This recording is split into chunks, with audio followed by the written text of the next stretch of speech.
This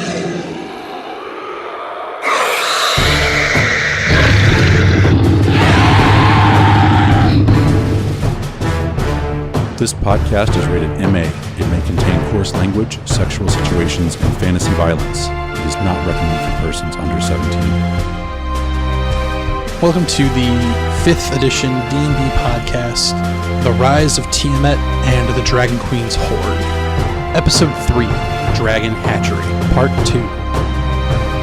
I am Andrew Felling, the Dungeon Master. I am Kirk, and I'm playing Caradin, the Wood Elf Monk. This is Mary. I will be playing Zelania, the Wood Elf Sorcerer. This is Seth. I'll be playing the Paladin Dragonborn Cespedes. My name is Eric. I'm playing Falar, the Wood Elf Ranger.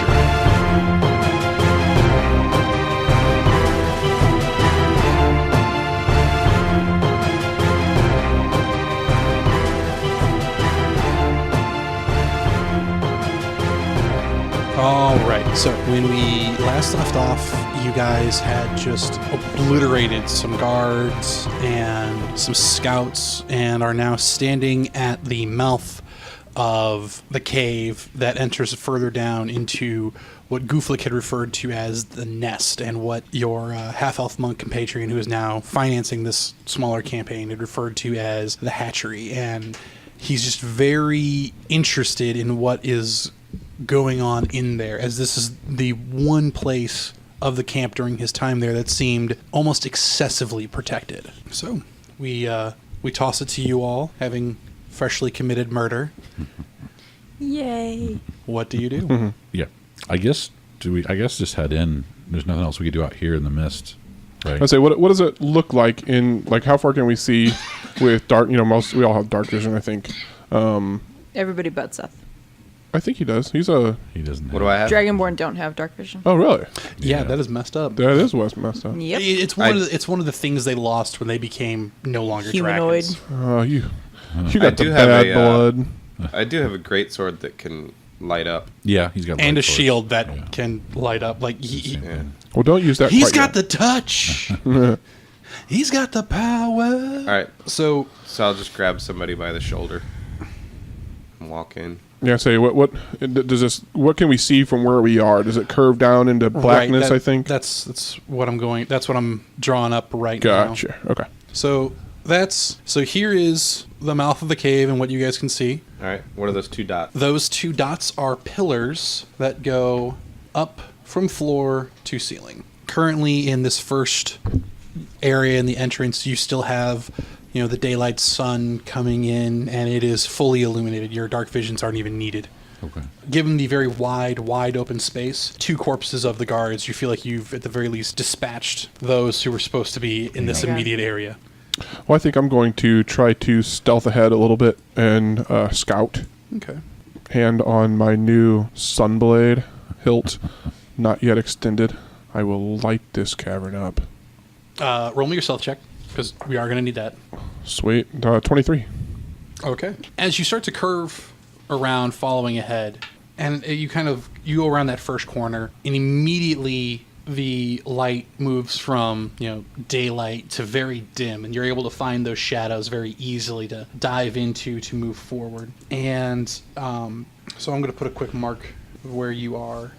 As you zoom up to use one of the pillars for cover. Okay. And that's about what you're able to see from that position. This lower, or we'll call this, here, I'm going to put a little compass rose on here so that you know what I'm talking about. So this southwest corner is very heavily shadowed, as well as when you move into past over here, while you can see steps descending at a medium grade down, you can't, from where you currently are, you can't quite make out what drops down below, but you can see that the cavern above you is still, the ceiling still matches about where you're currently at about 20 feet high. Okay. Are there any kind of markings on the wall or anything that would indicate, like... Roll me a perception. 19. 19. You don't see anything necessarily in the way of cave paintings or anything like that, though you do see that this front area is heavily traveled upon, and what looks to be a lot of deep scrapes. You're not entirely sure exactly what made them, but something heavy was either dragged through or carted through. And they do seem to go towards the steps. Okay. Everyone else is close enough where I can signal them fairly easily. I mean, Yeah, that's kind of why I put you over there at that Gotcha. pillar, so you'd be hidden in the shadow, but at the same point in time, they saw you, so they were able to track you as you went. Okay, I'm fine for scouting, and if all is clear, keep calling you up. Okay. So I'm going to move you about 30 feet forward, and I'm going to move the party to where you were, right by that first pillar, because it kind of seems to be the scouting more. And did you want to go more towards the steps? Did you want to go towards the shadowy wall? Did you want to go... I want to be able to see as much as possible while remaining undetected, so... Okay, I'll have you move to the next pillar then. Okay, yeah. Okay. Because, I mean, you can use those pillars as easy cover. And So as you get down here, you can see that it extends into a very long hallway almost. And from here, having gotten closer and a little bit more direct, you can kind of see, still basing off of your previous perception, what looks like, you wouldn't call it a mushroom farm, but definitely a cultivation of funguses in that lower level. And that seems to extend out for kind of a short period of time before moving over into, once again, a what looks to be to open up a little bit. Can I get close to them? Yes, you can. Just hold on a second. Just... No problem. So I guess, so real quick, when you kind of get here to the edge without having you descend down, because you didn't say you were going down yet, you see that it's about a 10, 15-foot drop down, and it's not into the the fungus. You actually see that there are two paths, one on the left, one on the right, that seem to go through this. So it's, like I said, calling it a mushroom farm is generous, but this does appear to be a cultivated patch of some kind. Okay. So I'm going to finish drawing. If I can reach it and get close enough to investigate them, just to kind of see if I can figure out if there's something weird with them, or if it's just, standard good old mushrooms. All right. So to do that, you'd have to either descend the steps or jump down, however you want to approach. I want to be sure that it's fairly safe before I do that. I don't know exactly what all I can see. So I'm going to, because you're technically in a new area, because I'm going to have you roll a new perception. This is the map, that's I'm an idiot. an 8. It's an 8? An 8. Okay. I don't know mushrooms very well, apparently. You should eat one. Well, if you want, you can try to do like a... so, I mean, everything so far looks fine to you. If you're trying to specifically identify the mushrooms, then that would be a nature check, actually. Okay, I will give that a try. That is a natural 20. Okay. One thing you notice, kind of along the path at the base of the stairs, there are 4 definitely violet fungi. Okay. Which you know to be living vegetation, as it were. These are kind of like, while they look just like other mushrooms and everything, they actually do bring in prey and then break them down as they embrace them for fertilizer. So they're predatory. Yeah. Do I know anything else about them? Is it something worth like collecting, or is it something that would give me a clue as to what people are doing in here? I like mushrooms. What's your plus on nature? Just +1. That's not bad. Yeah, Better but than me. that's still a 21, which is Yeah. still a lot of information. I have 0. Yeah, plus one nature check for a ranger. I'm like, how did I end up with that? You didn't... I'm an You indoor know- ranger. I say, you know as much as my sorcerer. Yeah, I'm a city ranger. I could find the city park and call Right. out like If you need directions, anywhere, I am your man. I say raccoons, possums. they've got a jump radius of 5 feet. Be careful. I can identify all the pigeons. By That one's name. They all have name.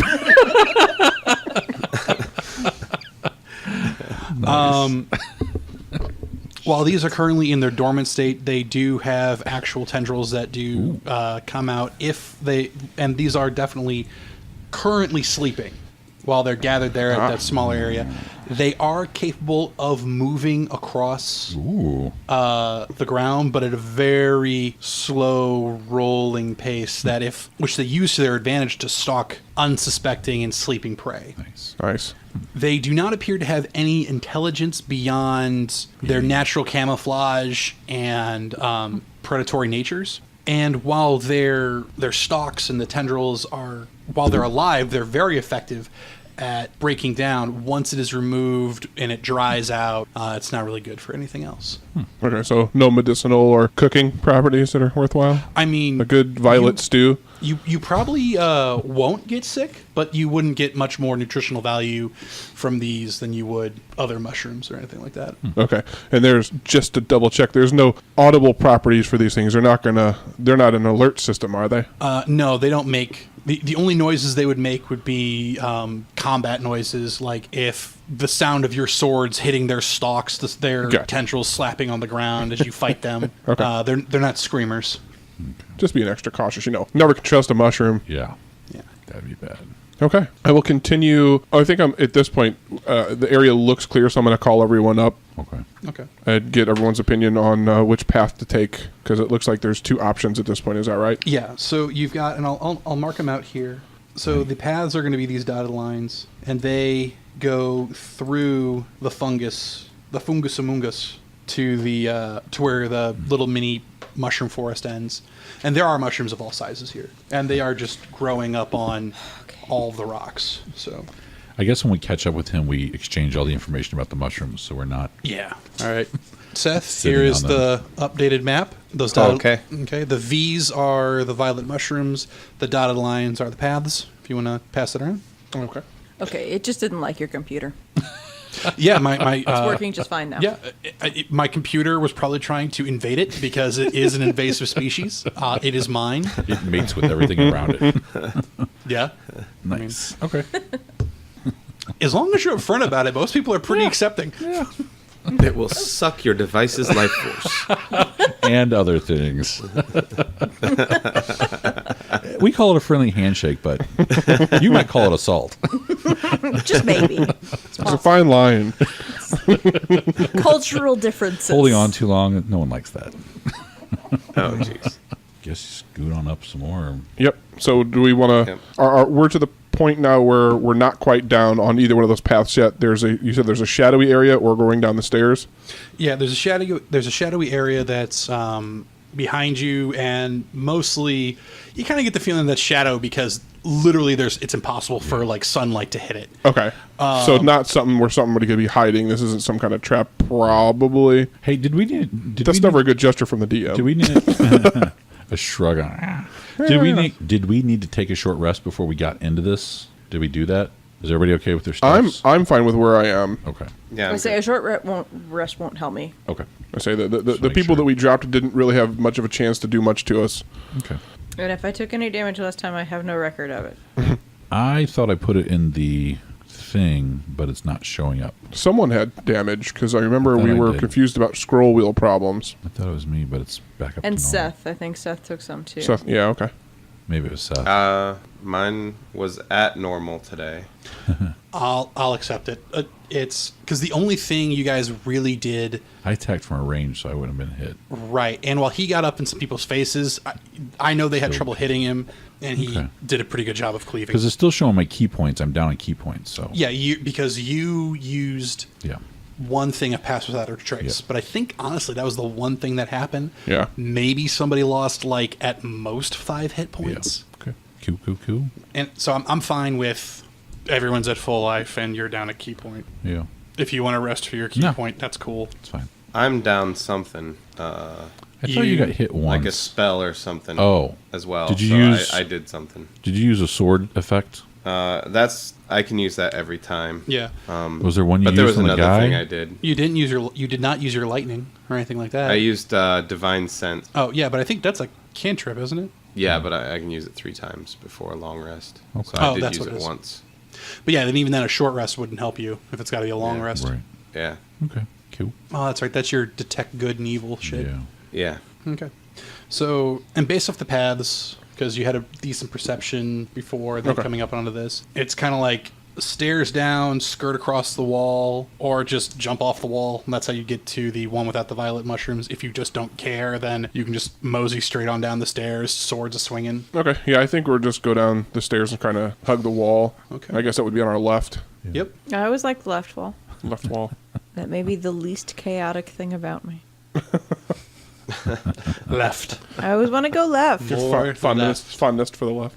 So I need everyone to roll me a d6. Then we're going to start with Eric, and we're going to go around the table. 2. Okay. 5. Okay. We can stop right there.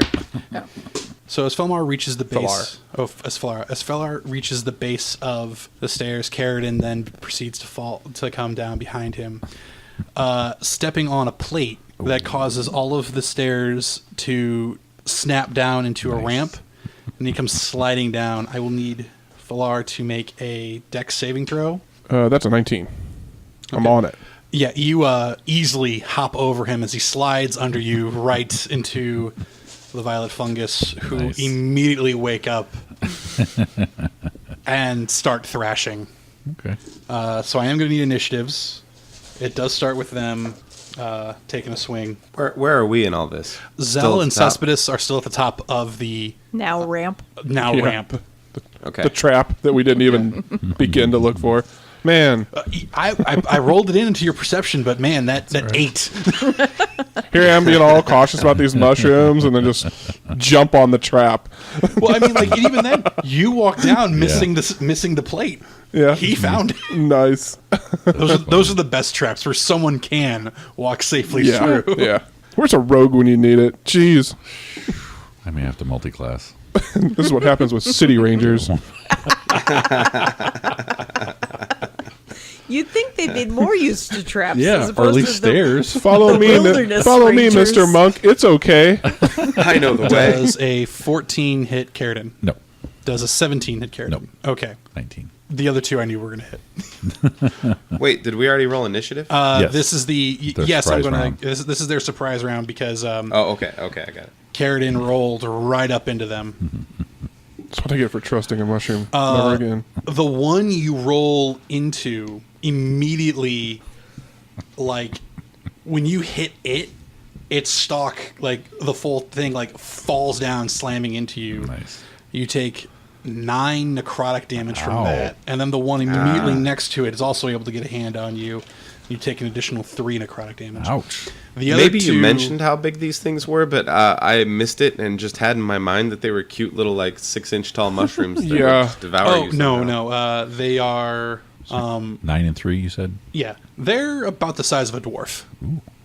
You said all sizes, and I was more on the cuddly side of that. I said all sizes. You did. I'm going to take you so literally now. These are not the biggest mushrooms here as well. Oh, no. Ooh. What a mushroom phobia when I get out of this place.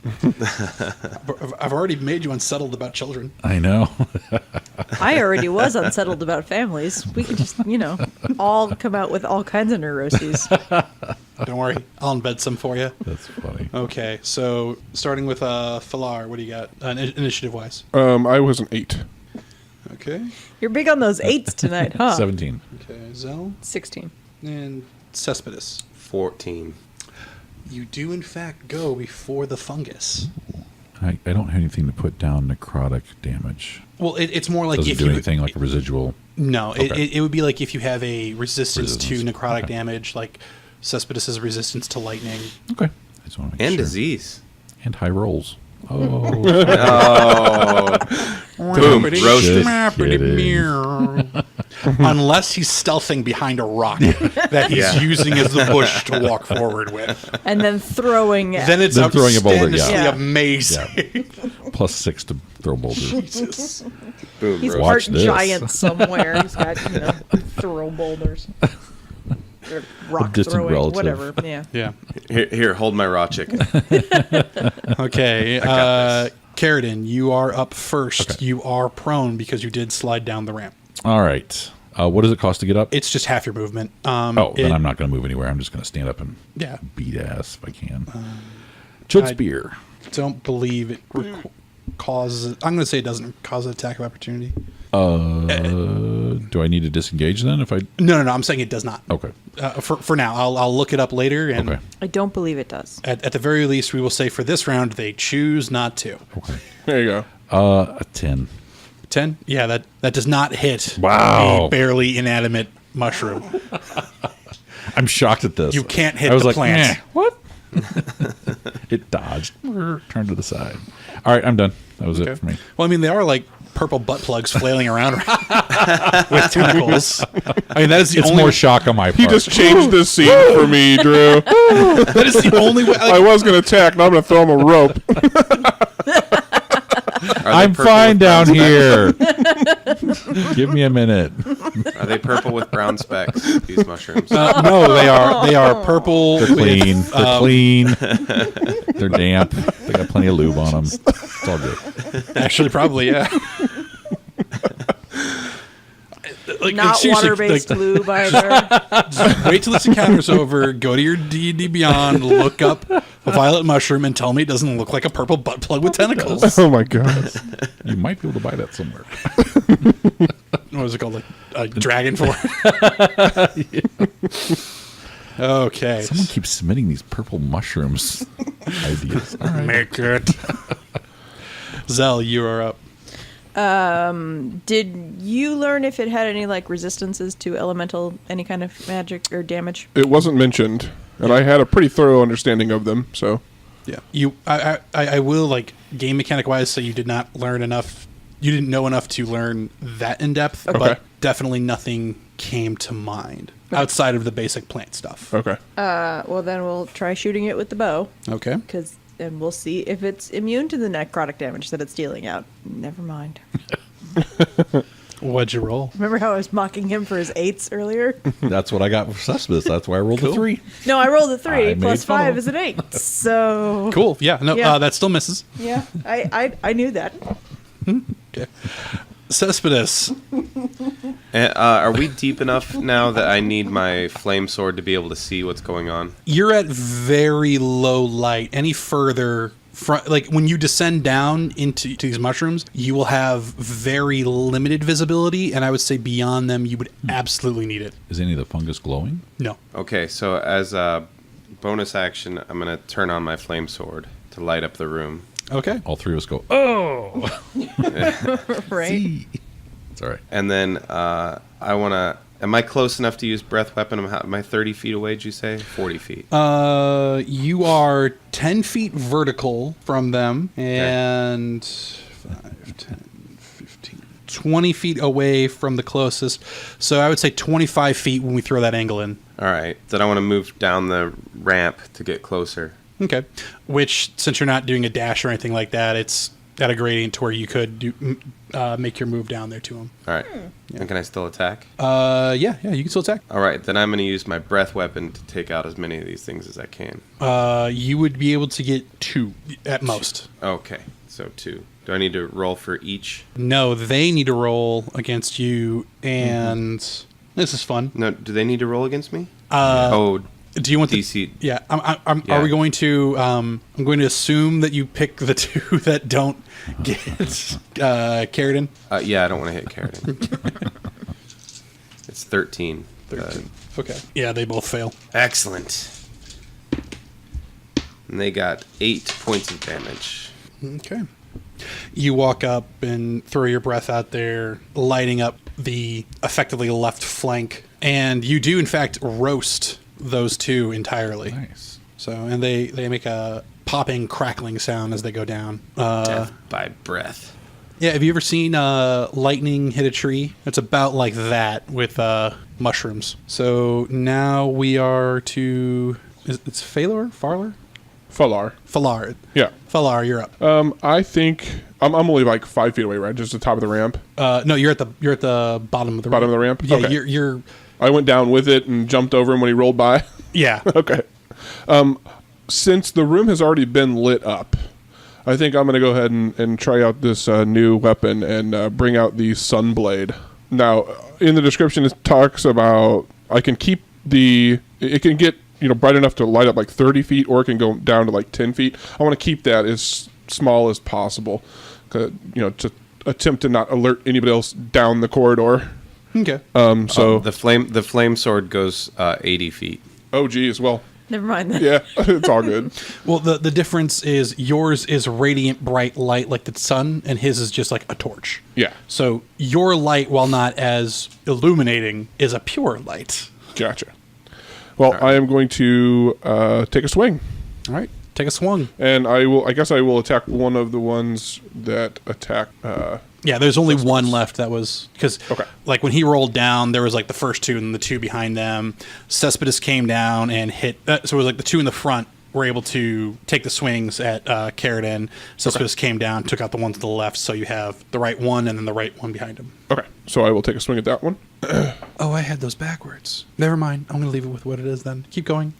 What are these things called? Purple what? Violet fungus. Violet fungus. If this is really legit, there's a +8 to hit on this bad dog. Well, yeah, it's like a +2 magic weapon. Yeah, so that will be a 24. Yes, that hits. Something is going down. And that is...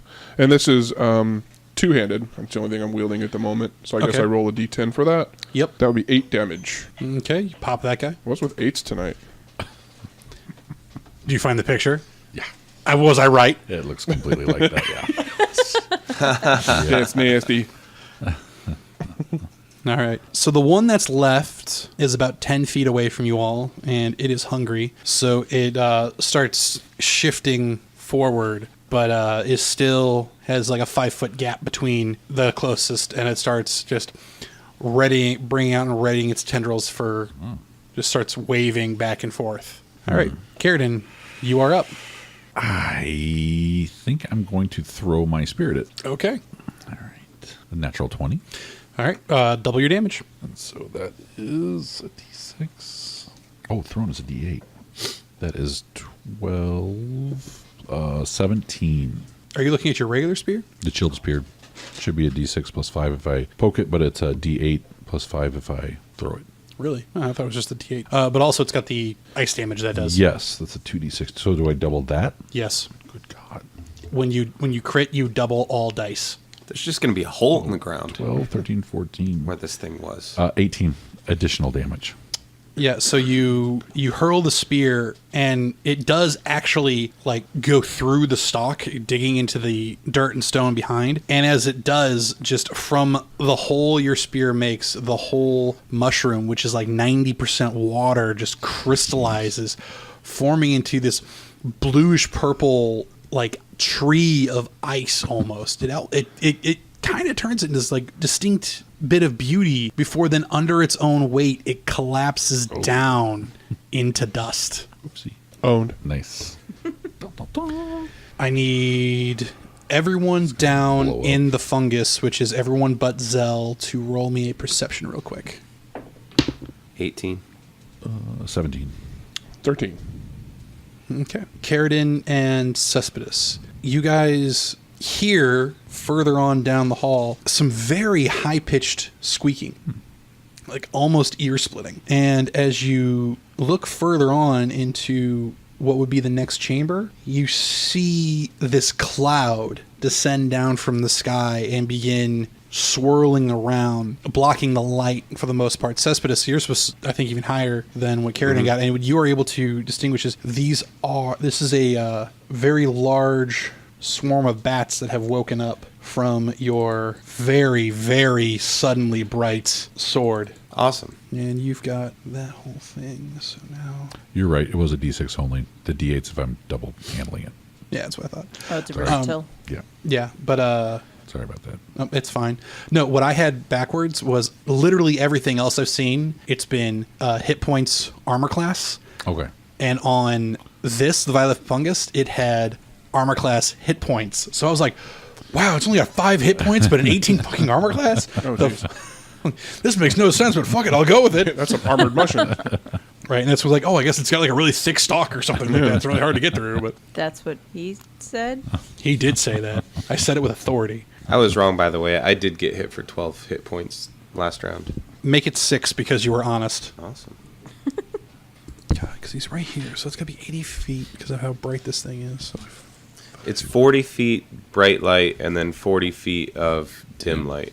yeah, and I get that, and it's still like illuminates almost this whole hall. So again, starting with Seth. So here's everything you guys can now see. I'm going to put a P where the party currently is. And you can see, so in that room with the 3 pillars, that's where the swarm is. And just beyond that, you can see kind of the end of your light. It appears to slope down some more. Okay. But that's beyond what That your was light. where the dashes are. Yeah, that's beyond where. So if you pass around. Okay. So yeah, that's just beyond what your light can see. You say the bats are just in this area in general? Yeah. Okay. Yeah, you and Zell didn't hear them, but I'm sure everyone's just like, oh, bats. Bat legs are tasty. Yeah, and they do appear to be kind of sticking to that area for now. So they're not attacking at this point? No, they haven't even moved into your guys' chamber. They're still in theirs. I'm going to go ahead and, if we're done with the encounter, I'm going to go ahead and quell my sun blade. Okay. I guess I'm going to gracefully and deliberately make my way down the sliding ramp thing, because I haven't yet. Okay. Yeah, and that's if you wanted to sit on your butt and slide down, you absolutely could. It would be kind of a shitty slide because it's only like 10 feet. But yeah, so at this point in time, the sunblade's been extinguished. The flame sword is still a-blowing as your primary source of light. The whole cave that you guys are the whole cavern that you guys are currently in is illuminated, and the rest of the mushrooms around you, and some do go up to about eye level with Cespedes, all appear to be, from what you can immediately see right now, mundane. Okay. We're all just watching Kirk fix his floppy thing. So is the flame sword still active, or are we back in darkness? Yeah, he No, hasn't. it's still active. He used the words flame sword still glowing, which I totally misheard as flame sword still blowing, which was funny, and then nobody else heard it, so it's fine. It's to you guys how you want to approach. I mean, they're swarming and fluttering around. They do appear to be they are 100% in the direct path of continuing on your current course. Are they fluttering all the way to the ground, or can we crawl past them, or? None of them are like skimming off the ground or anything like that, but they are, with just the volume of them is forcing some to come pretty low. I mean, you might be able to crawl underneath. That is certainly something you are allowed to try. Try to sneak under them, crawling wise. If we have to kill one, I'm hungry. Okay, but one isn't going to do you a lot of good, and I feel like killing one means we'd have to kill a lot more than just one. What if you just turn off your sword, and then maybe they stop swarming, and then we can guide you through in the darkness until we get past them? All right, fine. He's so disappointed. I know. I know. I mean, to be fair, if you turn off your sword and they don't stop swarming, then, Right. Then we're all in. turn it back on and we'll go, but we might as well try. Otherwise, it's going to be an area effect. Yeah, I don't have any AoEs. My sword has thundering wave or whatever it is, but everyone will hear us then. Yeah. If they didn't hear that. Yeah, I think I have a thundering wave sword or spell. Okay, I'll say the words to turn off the sword. Okay. The sword extinguishes, going back to just being a great sword. You're able to sheath it. Feels kind of nicely warm on your back, almost like hot stones. And from after he puts out the light on his sword, 1 moment passes, still fluttering. 2 moments pass, still fluttering. 3rd moment, they seem to be slowing their pace, and you do see it start to finally begin to thin out, and almost like a reverse water droplet. For those of you can see in the dark, it goes back up until finally the ceiling is silent again. Okay, let's just be very quiet and guide Cespedes past I'm them gonna if reach we out can. fumblingly and try to grab somebody. All right. And the only reason you're fumbling is because everybody else can see and is keeping just out of reach because it's funny. You take him. No, you take him. I took him last time. No, you didn't. You weren't here. So I'll help you through. I would say because you're more melee than the rest of us, and he's very much melee. So if you want to stay with him, that way, if you stumble into trouble, you're both on. Right. and then suddenly you have a dragon. Yeah. Yeah. Yeah. How to train your Cespedes. I don't want to lose a leg first. Yeah. I'm going to need Cespedes to, because you're actively trying to help him, I am still going to even roll a general perception to get through, kind of like to still be able to follow you with his other senses. 21. Okay, yeah, you actually get like a good hold on the back of his shirt and armor, and he's able to lead you through. Let's take our time. Yeah, and now something to keep in mind is dark vision is not like 3-5 deep vision where everything is perfectly seen. Mm-hmm. You guys, while you're able to get more out of less light, are still having to move. You've only can see maybe up to 60 feet away, Right. And that's fine. Yeah. which is still a good distance you're able to move. And I do want those of you who can see to give perception checks. 9. 26. I rolled an edge 20. I got a 22. Okay. Even with your 9, one thing you are able to see in all of you is there are a good number of what can be best described as deflated bats along the floor of this section of the cave. And, it's possible that, they crashed into something, bled out, that's why they look less. But one thing that Carradine and Zell are able to tell is that they're even thinner than that, almost like they were drained. And as you look up amongst the bats, you actually do see these odd, fuzzy insectoid creatures with very long proboscis staring right down at you, and they then begin to descend down upon you while you're in the dark. So I do need initiative again. Well, at least they weren't hidden by a swarm of bats. That is true. They will be as soon as I turn my flame sword on, but I don't know what's going on right now because you guys haven't told me. So Yeah, so Carradine. 21, I'm sorry, for initiative. All right, Zell? I say something like, there's something 14. looking... Oh, my God. Oh, it's fuzzy. No, it's Falar got a 6. It's like the giant since they mosquitoes. haven't told me anything, do I even get to roll initiative? Yes, you I get to feel roll like- initiative because you'll fall into line once it all pans out. I feel like I should have a disadvantage because nobody said anything. You just won't get to act until in this first. Basically, you suffer surprise round. Okay. 6. Cool. And Falar will also suffer a surprise round because he just sees the bats on the ground going, what the fuck, I guess? Where Zell and Carradine both do to look up. Yeah. Okay. So, Carradine, you are up first. How many of these things are there? There are currently, I want to make sure I'm going to say this number correctly. Yeah. There are currently 10 Holy cow. of these, what can only be described as the unholy union of a bat and a mosquito. Nasty. Descending down upon you. Okay. Do I do the thunder wave? They are tiny and fairly clumped together. I would say we'd probably roll a d10 to see how many fall in the... Well, would it even get the bats and everything? Just do everything at once. Let me see here. Thunder wave is each creature in a 15-foot cube originating from me must make a Constitution save. I don't know how tall is the ceiling. For you to be able to see these guys, for them to descend down, I would say they're probably within about 15 feet of you now. Okay. I'm going to do that sword. Sword spell. Okay. Thing. Yeah. So yeah, you use its charge. So I'll look up the Thunder Wave spell. Unless you've... Thunderous wave force sweeps out from me. Each creature in a 15-foot cube must make a Constitution save throw. On a failed save, a creature takes 2d8 thunder damage and is pushed 10 feet away. On a successful save, the creature takes half damage, as much damage as it... And it isn't pushed, I'm sorry. Okay. In addition, unsecured objects that are completely within this area are pushed 10 feet away and emits a thunderous boom, audible for 300 feet. Yeah. So roll me a d10. What is the save? Oh, they have to roll the save. I mean, what's the DC? That's the... rolled a 9. Okay. So you catch 9 of these guys in that blast. Okay. That I'll have to roll. Con 13, sorry. Yeah. Okay. So... That's a pretty powerful thing. I can do it once a day, basically. Hope it doesn't cave in on us. 11 points of damage. everything in that cube just... the one that was kind of like... He the straggler, so he wasn't quite into it. All of his friends are blown past him. Okay. And a few fly back up into the bat swarm, causing them to once again stir and start swirling around. What's going to happen? And the other half of them just all fall onto the floor, just shredded by the spell. Okay. So there's going to be a lot of things that happen. I was going to say... It's verbal and somatic, so it's the sword in hand, lift pinky up, skadoosh.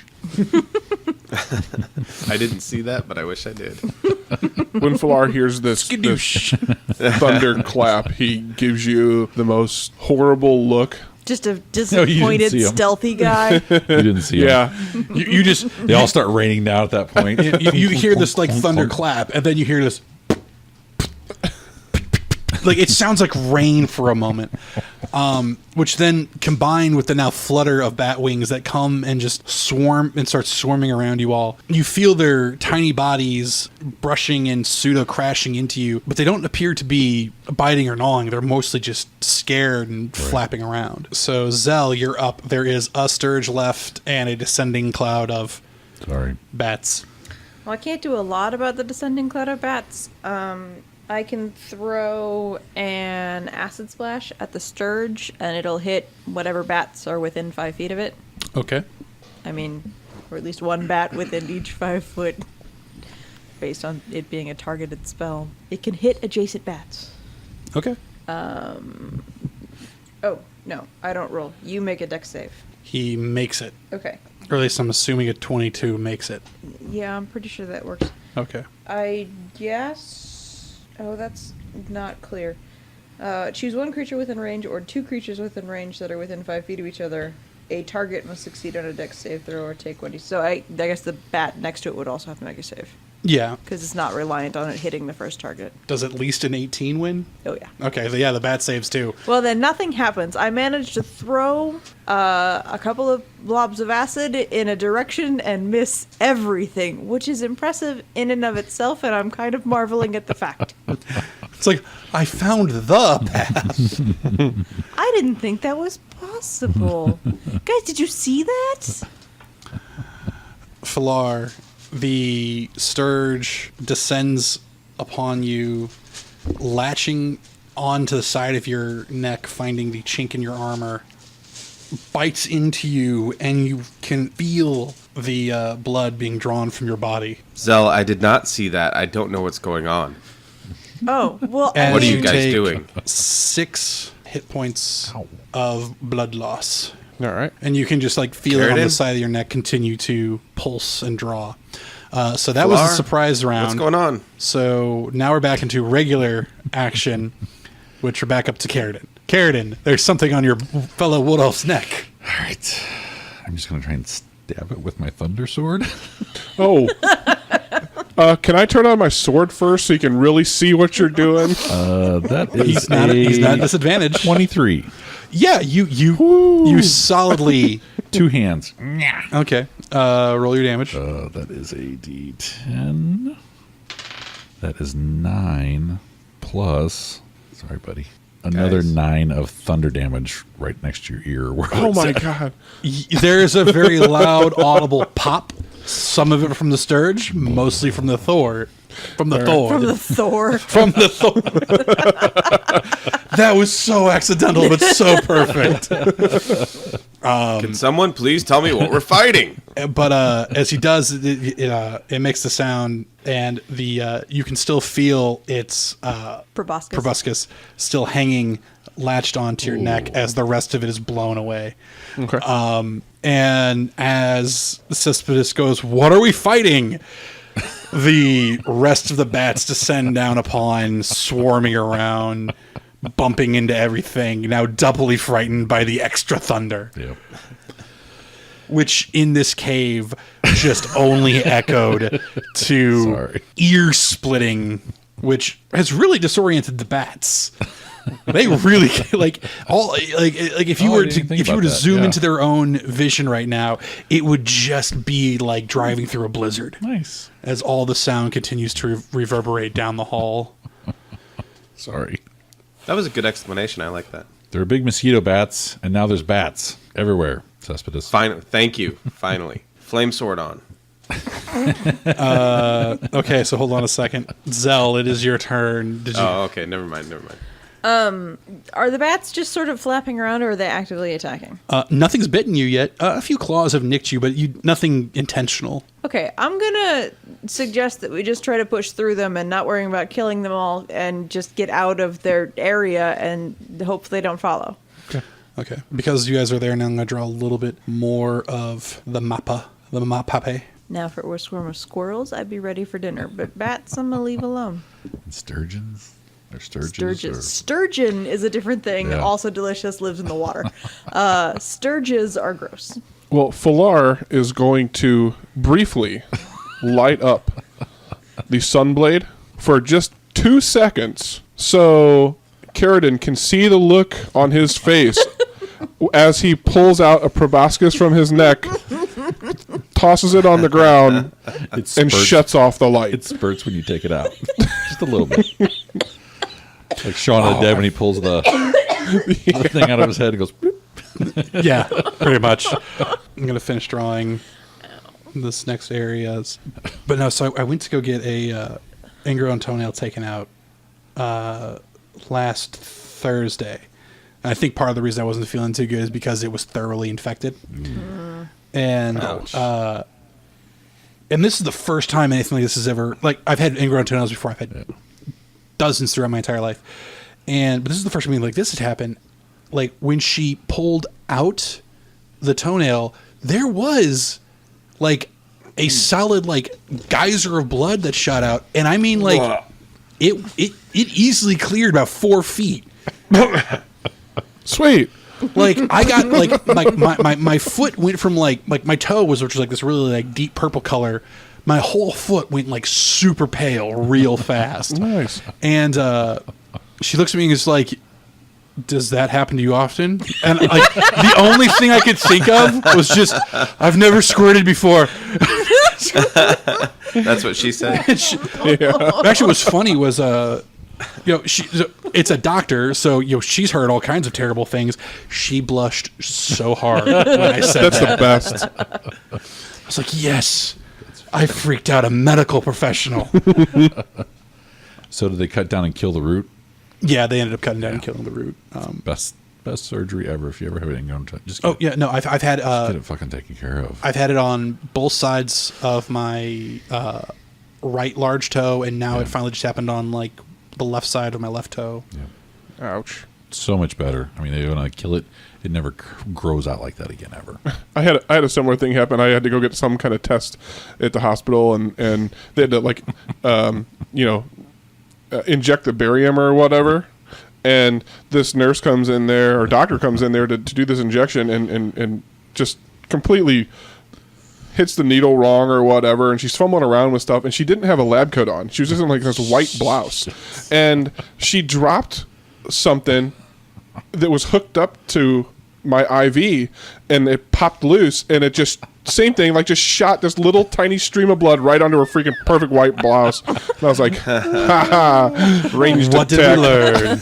I'm just gonna go in. I'm getting ready to leave. I'll just do this one thing, and I'll be out. Oh fuck! Yeah, Son of a bitch. Blood. like she had to have been thinking that, like, Yeah. shit.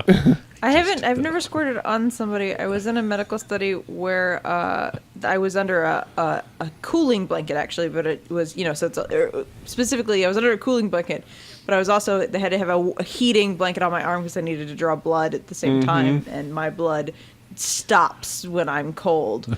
I know, like literally, if my body temperature like drops a little bit, like they cannot get blood from me. I do like, I'm like, oh, that explains why I get real tired when I get cold. Literally, my body shuts down. Didn't know that.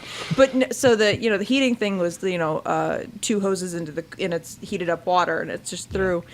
And somebody hadn't attached the hoses correctly. Oopsie. So when they... I think there's water in my blood. Well, when they jostled something, one of the hoses just, like, let go. And so I have this jet of water, and, like, I'm laying down, so it's, like, right across my abdomen. And I was reading a book, except that I had put that down next to me while, they were drawing blood. And I had my phone laying down in the bed, too, while they were drawing blood. And I learned something about myself that day. I grabbed that book and held it out of the water until I got the other arm sorted out. And then later on, after I could put the book down, I went back for the phone and went, I'll just dry this off at some point. Clearly, I had priorities, and I was very happy about them. Nice. Okay, so I'm going to show Cespedes. No, because Cespedes can't see, so fuck him. All right. Not yet. So you kind of are at this awkward T intersection. You have steps to the right of you that go down. In front of you, you do kind of see kind of like a double platform going further down into shadow. Obviously, the steps down kind of into a shadowy area. You can make out some pillars. And then to the left of you, that opens up into a room that you can mostly see that has a ledge area and then another kind of descent down to shadow that you can't really see too much. I'm going to start with Eric so we can pass it around. Okay. Okay. Zell has suggested moving forward. Zell, which way do you go? Do you go left, right, straight? What do you do? Because you technically move first here. It's still technically your turn. I was just drawing that out. Right. And I wasn't, like, I realized there were branches. And you said this goes up or down? That goes down. Okay, also goes down. Well, I like left. Okay, so you turn left, and I'll dot about as far as you get. Okay. And then I'll let. And no sooner do you say this and get to about the end of your movement when you get over to that ledge where you see, or not to the full ledge, but you get over to that intersection where you see some kobolds coming around the corner, coming up towards you, and one of them is flying. Ooh. Flying as in fast or flying in the air? Flying as in the air. He has wings unfurled and flapping them. That was my next question. Goo flick. I was like, That's flying like goo wings or flick. flying like launched out of trebuchet? Goo flick. Gotta be goo flick. Yeah, they come running up at you.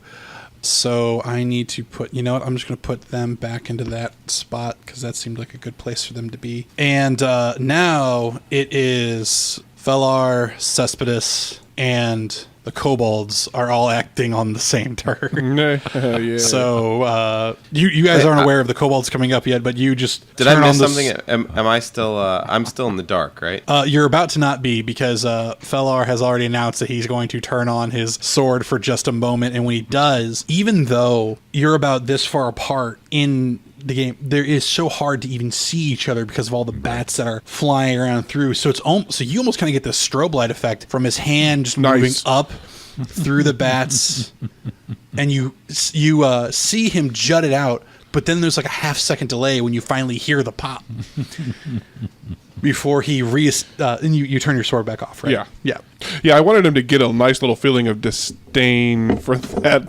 thunderclap. This was kind of like low-budget horror horror house that you just did to him right there. Cespedes, you can even. So you got to, when he turns on his sword for that brief moment, you are able to even see the bats yourself. You can feel them, skipping off your armor here and there. Nothing's bitten you yet, but I mean that could just be a yet. Nice young. They might be stunned. So or disoriented. what would you like to do? I'm gonna turn on the flame sword because I'm tired of not seeing anything. So speak the words. And you do, and awkwardly enough, you don't get to see a whole lot more than just bats. You ever been in a fog cloud? Well, now those are bats. I'm gonna start swinging then. Okay, you do, and it is Charring not hard. them. It is not hard Burning to, them. in a single Cutting swoop, take out half dozen or more bats. I might bend over and pick one up and eat it. It is overly and underly cooked. Perfect, just the way I like it. They're burnt on the outside, but frozen in the middle, so it evens out.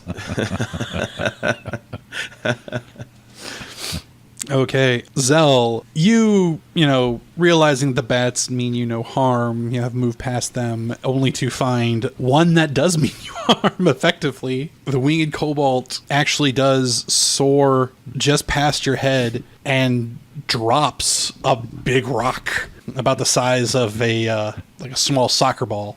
I think he misses. Hold on. Oh, wait, 16? Misses, because I did cast Mage Armor last time. Yep. That is one spell I remember casting, so no, he does not hit. Yeah, so it falls onto you and it hits the force of your mage armor around you and just kind of rolls off. And he just kind of hisses and just kind of keeps going. And I start, shaking my fist at him and cursing him in Sylvan, because that is a bitch move.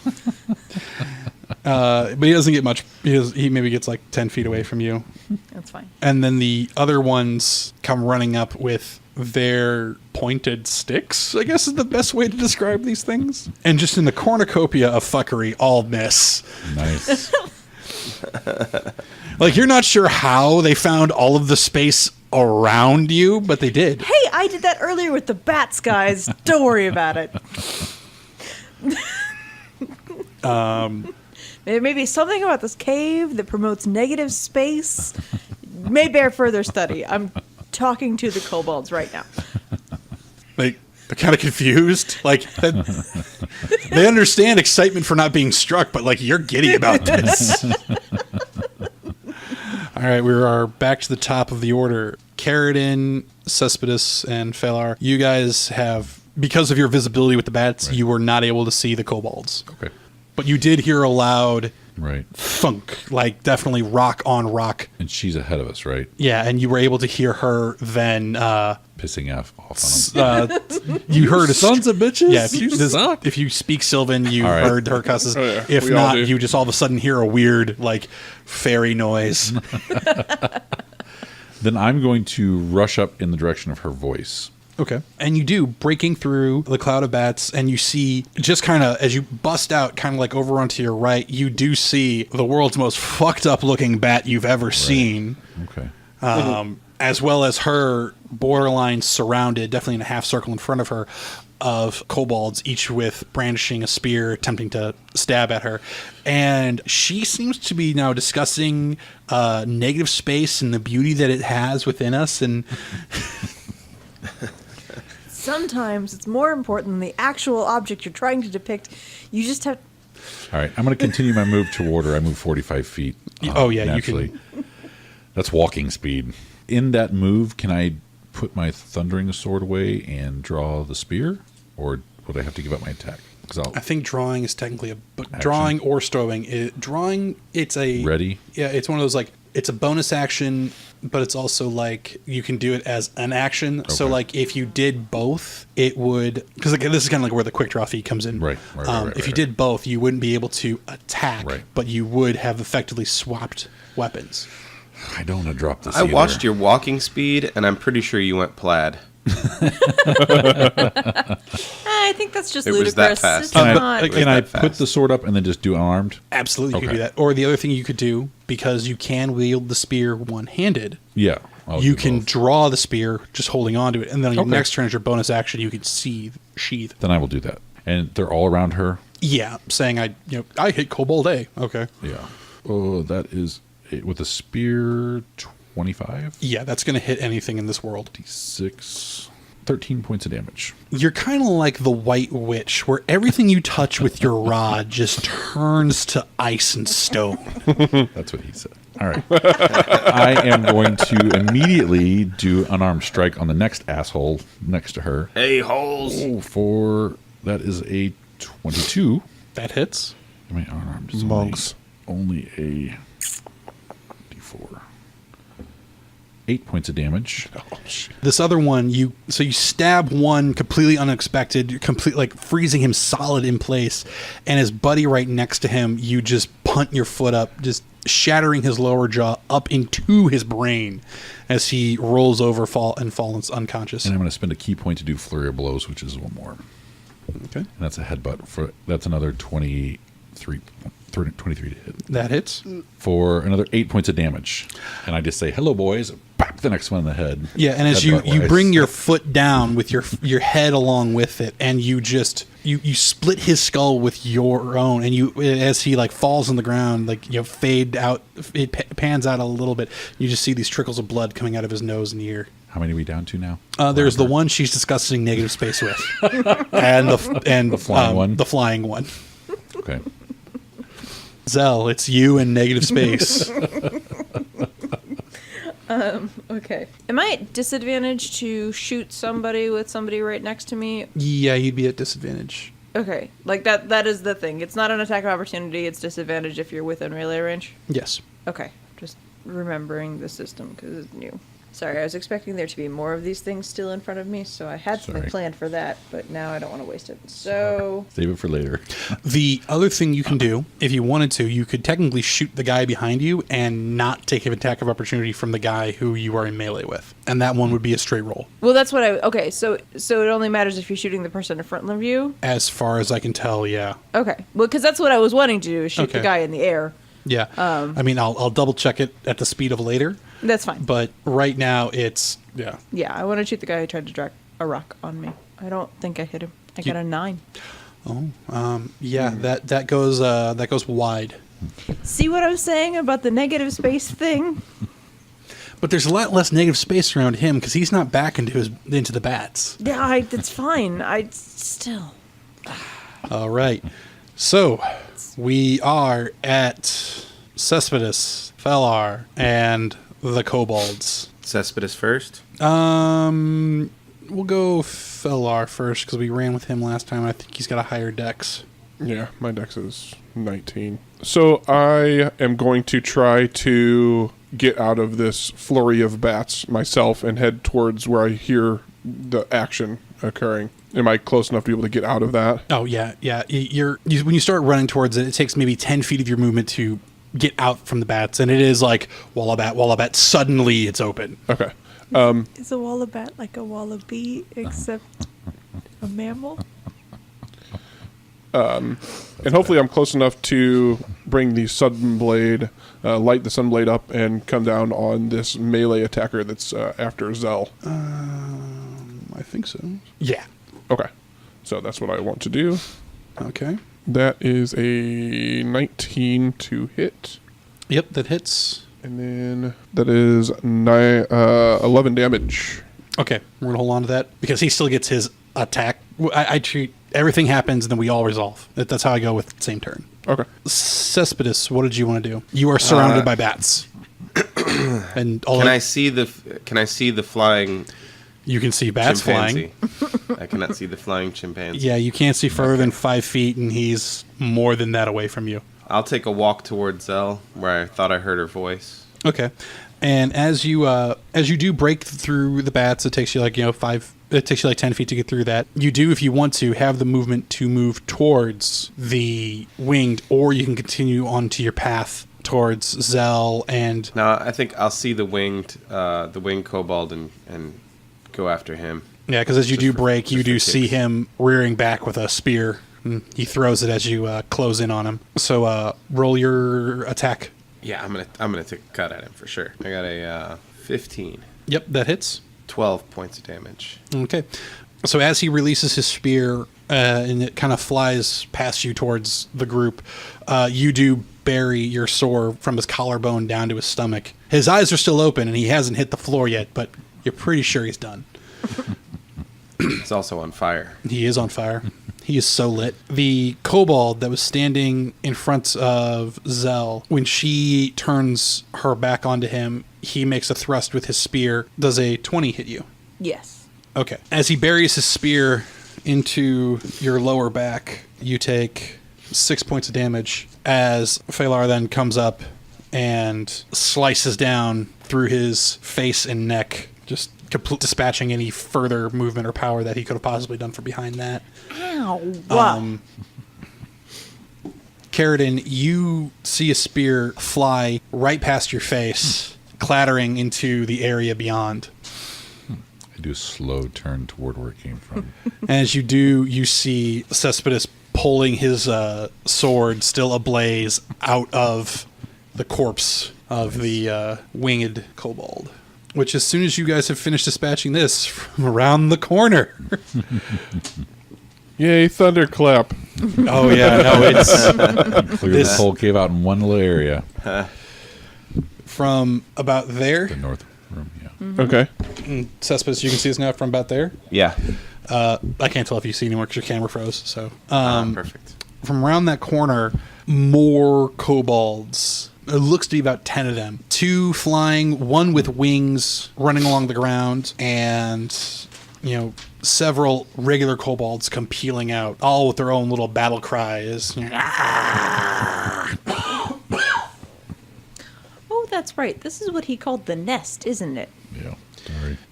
It's fine. My bad. The winged kobold that was on the ground, you see him run over to that stair area, and you see him kind of like reach up and pull something off a post and descend down into the darkness. Where the rest come... Like a secret door? No, it's like he pulled something off of a hook. You couldn't Oh. quite see what it was, but then he goes down the stairs into darkness, and you can't see that yet. Where the other ones then come rushing up there. Cesspit, something you notice from where you're standing, Mr. I've got a bright, bright light. From this area, Yeah. you see some figures slowly crawling up the little cliffs. They seem to be taking a slow, methodical time. Are they Drakes. kobold size figures or Much larger. Much larger. Are they the drakes that we fought before? Well, you don't know. You don't see them. One claw. All right. Whatever it is, it's clear. Whatever they are clearly on their bellies and crawling, and they are definitely trying to stick into the shadows from the firelight. So, top of the round. No. Sorry, these guys have to finish. So we have attacks. Hold on. So there, we were kind of right in the middle, and they made it to us very quickly. Yeah. You had. Damn. You had some that were literally adjacent to you guys. You had another set that were a room, like one room past that, and then So they're all within, 30 feet coming into us. Ouch. Around like corners. a little bit more than 30 feet. Because if you think about from when he lit it, that was like 2 rounds ago. Okay. So these things moved effectively 90 feet as of now. Yeah. Okay. So, would Zell and I be closer to the things crawling up the other Zell, cavern than everybody else? right? So you are kind of alone. You're about Okay. 10 feet away from everybody else, and you were the only one with a direct line of sight to those coming up. Who would be closest to me? Probably Fellar. I mean, they're all kind of on top of each other right over there. Okay. But hold on a second. The 2 winged ones, because they're further out, they're each going to do their drop a stone flyby. They miss. And they do start to angle themselves to land, and then they see Cesspit, and they're going to try to pull up, but it's probably not going to work out for them. So I'm going to put them where they've moved to. And then kind of the bright side for you guys is you kind of formed a choke point. Yeah. So only 3 of the now remaining 6 kobolds are able to get up to you. And each are going to take a swing at each one of you. Cesspit, currently this turn, no one's attacking you. Cool. And because it is such a sudden choke point, they all kind of like bump into each other. The spears kind of jostle up into your faces, but no one gets poked. So now we're back to the top. Carradine. I am going to use the spear on whoever's closest. Okay. That is a 23. That hits. And cider 7 plus another 6. You make cold another damage. statue. Shrink. And I'm going to try and do an unarmed, just a regular unarmed attack as well on the next guy. Okay. 17 That hits. for 8 points of damage. And you crack his skull wide open as well. And the way I kind of have this set up is it's Zell's in the middle, you're to her left, he's to your right. So you hit the one that was in front of Zell. Okay. Zell, you are up. Okay. There is one that is in pseudo melee range of you, and then the rest are 5+ feet away. Okay, since they're closer, can I get a look at these? Do they look like the drakes, or are they... So you can't see the guys that are crawling. Those are behind you, and you're not aware of them yet. Oh, these are just the kobolds. These are just kobolds. Sorry, I was misunderstanding. Yeah, no, it's fine. That's fine. In that case, I am going to... I'm going to shoot the one in front of me with an arrow. Probably a good call. I'm going to Tides of Chaos that because I'm tired of missing and remembered that I can do that. Okay. I actually hit something because that's a 23. Yes, that hits. Combined, I rolled a natural 20. I rolled a 2 and then an 18. That's not how this game works. I know. If only. 14 points of damage. Yeah, your arrow pierces into him and then explodes while passing through. In a fancy burst of, purplish black necrotic energy, which is just kind of cool. And then I'm going to use... Okay, so how far away are the crawling things from me? They're around a corner, Oh, okay. down 10 feet, down 20 feet. They're like 60 feet away from you. Okay, so with elevation between. So okay, so I'm not actually sure that they're there yet. Yeah. Okay. And how many kobolds are left standing in front of me? There is the one Or at all. catty corner to you. There is the one behind that guy. No one directly in front of you. And then in the probably about 10 feet diagonally away from you, there is one more kobold. Okay, so there's only 3. And And then, that those are the regular kobolds. and then there's 2 flying. There's 2 winged kobolds that are behind you that are kind of in landing procedures, which would Okay. be effectively setting up a flank, but they would also be flanked by Cespedes Cespedes behind us. Okay. right? Because they're landing in that negative space. Then there is the one kobold who ran down some stairs Right. off to you don't know where. Right.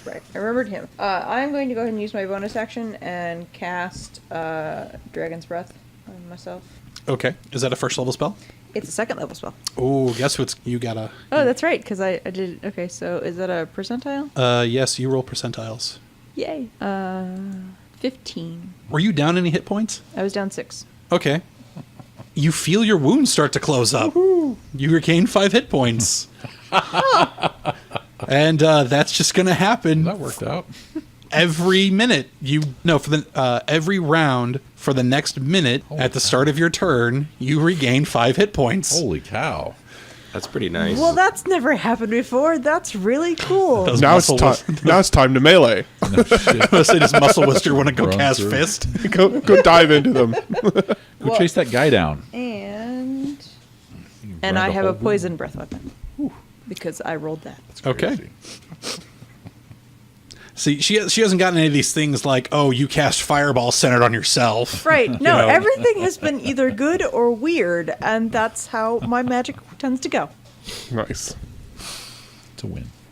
I think so. Till I TPK the So that's party. just a weird sorcerer. She is a Wild wild magic. magic sorcerer. Oh jeez. I cast a spell, and I'm not really sure what happens sometimes. So Nice. anytime she casts a first level or higher spell, she's supposed to roll a d20. If she rolls a 1, she then rolls percentiles on the wild magic search. Okay. Unless she has used her Tides of Chaos, which is something else entirely. If she doesn't have, if that has been used, then any time she casts a first level or higher spell, she automatically rolls on that. And once she rolls on that, she regains her Tides of Chaos. Ooh. The Tides of Chaos is effectively a point of luck that lets her re-roll rolls. I see. It just gives me advantage whenever I feel like I need it. Nice. Yeah. Which after some chaos like that, you might need it. Yeah. Well, the thing is, it's not actually advantage because if she has disadvantage, Right. and then let's say she rolls her things and she fails both of them, she can Tides of Chaos and re-roll because that whole thing all over again and possibly do better, No. or Nice. also do worse. Nice. Cool. No, it's great. That's a crazy character. Until I. This is why she doesn't like a lot of things that seem normal and lawful and good to most people. Nice. Cool. Game on. Okay. Yeah, Game on. So we are now. God, I gotta get these guys up. It is now. That was else. Oh yeah, we're now just at everybody else. Yeah. So me, I think. Yeah, so we start with you. You have a guy immediately in front of you, and then there's another guy immediately behind him. Okay. And you said you can't put away a weapon and then draw a new weapon in the same turn unless you're using your action. Right, Okay. because there is a feat that literally lets you do both of those as just one bonus Actually, action. can one-hand them, I guess. Just Yeah. pull the other one out. Well, I would. The only thing I have is my bow, which I kind of wanted to go for since there's flying stuff around and I can hit multiple targets if they're close to each other. Right. So what you could do is but- you could like draw your bow, stab the guy in front of you, and then on your next turn, sheathe the sword and shoot your bow. That's perfectly Okay. legitimate. Okay. That sounds Because you good only to me. take the dual wielding negatives if you make attacks with both weapons. Yeah. Which, yeah, okay, I got you. Yeah, so I will do that. I will draw the bow and get ready, which will take my sunblade down to one-handed, so no D10 for that roll. Okay. And strike at the guy who's right there on me. Okay. Let's see, that's a 17. Yeah, that hits. 15 damage, 15 radiant damage. Okay, yeah. He begins to thrust his spear up at you again, and you bring your sword down through his spear into him, just cleaving his head right off his shoulder. Okay. Would 9 damage have done the same thing? Would 9? Yeah. Yes. Okay. Because I went and rolled that D10 that I said I can't roll now, but Oh, okay. I rolled 9 with the D8, which was what I was supposed to roll. So Okay. we're Yeah. still good. Yeah. So Sorry. instead of lopping his head completely off, you just buried it up to the Nearly spinal headless cord. kobold. Yeah, the nearly headless kobold. All within the same turn, the 2 winged kobolds do land and are kind of taken back at the sight of Cespedes and start fumbling at their belts for their daggers to bring up to stab. The kind of like two remaining rank and file kobolds that were a little bit further back. They take a step up. One taking a stab at Zell, missing. And the other one taking a stab at Carradine, hitting. Okay. Cespedes, you, like I said, you notice the two winged kobolds land within melee of you, completely not expecting to have to land there. And also the creatures that were lower down have now crawled up onto the next step, and they look, while they're crawling along on their bellies, they look like feral, hairy, deformed humans. Carradine, you take 13 points of damage when this guy stabs you with his spear. So we're going to do the 2. And Cespedes, does a 21 hit you? I have 19 armor. Oh, they both hit you. Both kind of frantically with their little daggers take pokes at you, one dealing 5 and the other dealing 7 points of damage. Whoa. Actually fairly shocked to see their daggers actually do some damage. Seems to, give them some courage back. It is your turn. Well, I'm going to take a swipe at them with my flaming sword and roll a 9. You also weren't expecting these guys to suddenly land there, and then you also weren't expecting their knives to find the chinks in your armor, but they did, and causes your sword to just blaze over the tops of their head. Very Gandalf versus the Balrog style. Back up to the top. Carradine. Yes. I'm going to... There's 2 guys up on us now. 2 step forward, you said? Yeah, there's one immediately in front of you and one immediately in front of Zell. Okay. Also, something to keep in mind, just because you have Fury of Blows, you can attack, move, Okay. and then attack again. Okay. So, Chilled Spear on the guy who just attacked me. Okay. And 23? Yes. And that's a d6. 8 points of damage, and then another 8 points of... You didn't frost damage. freeze him. Oh yeah, so 8 plus 8 points of frost. Yeah, you do still. You're just making your little garden, Medusa. The next guy, I'm gonna hit him, and that is a 25. Yes. For 8 points of damage. And again, just Punch him in the head. Just, you've got this nice like assembly line Yeah. style here of stab, punch, stab, Yeah. punch. Just Okay.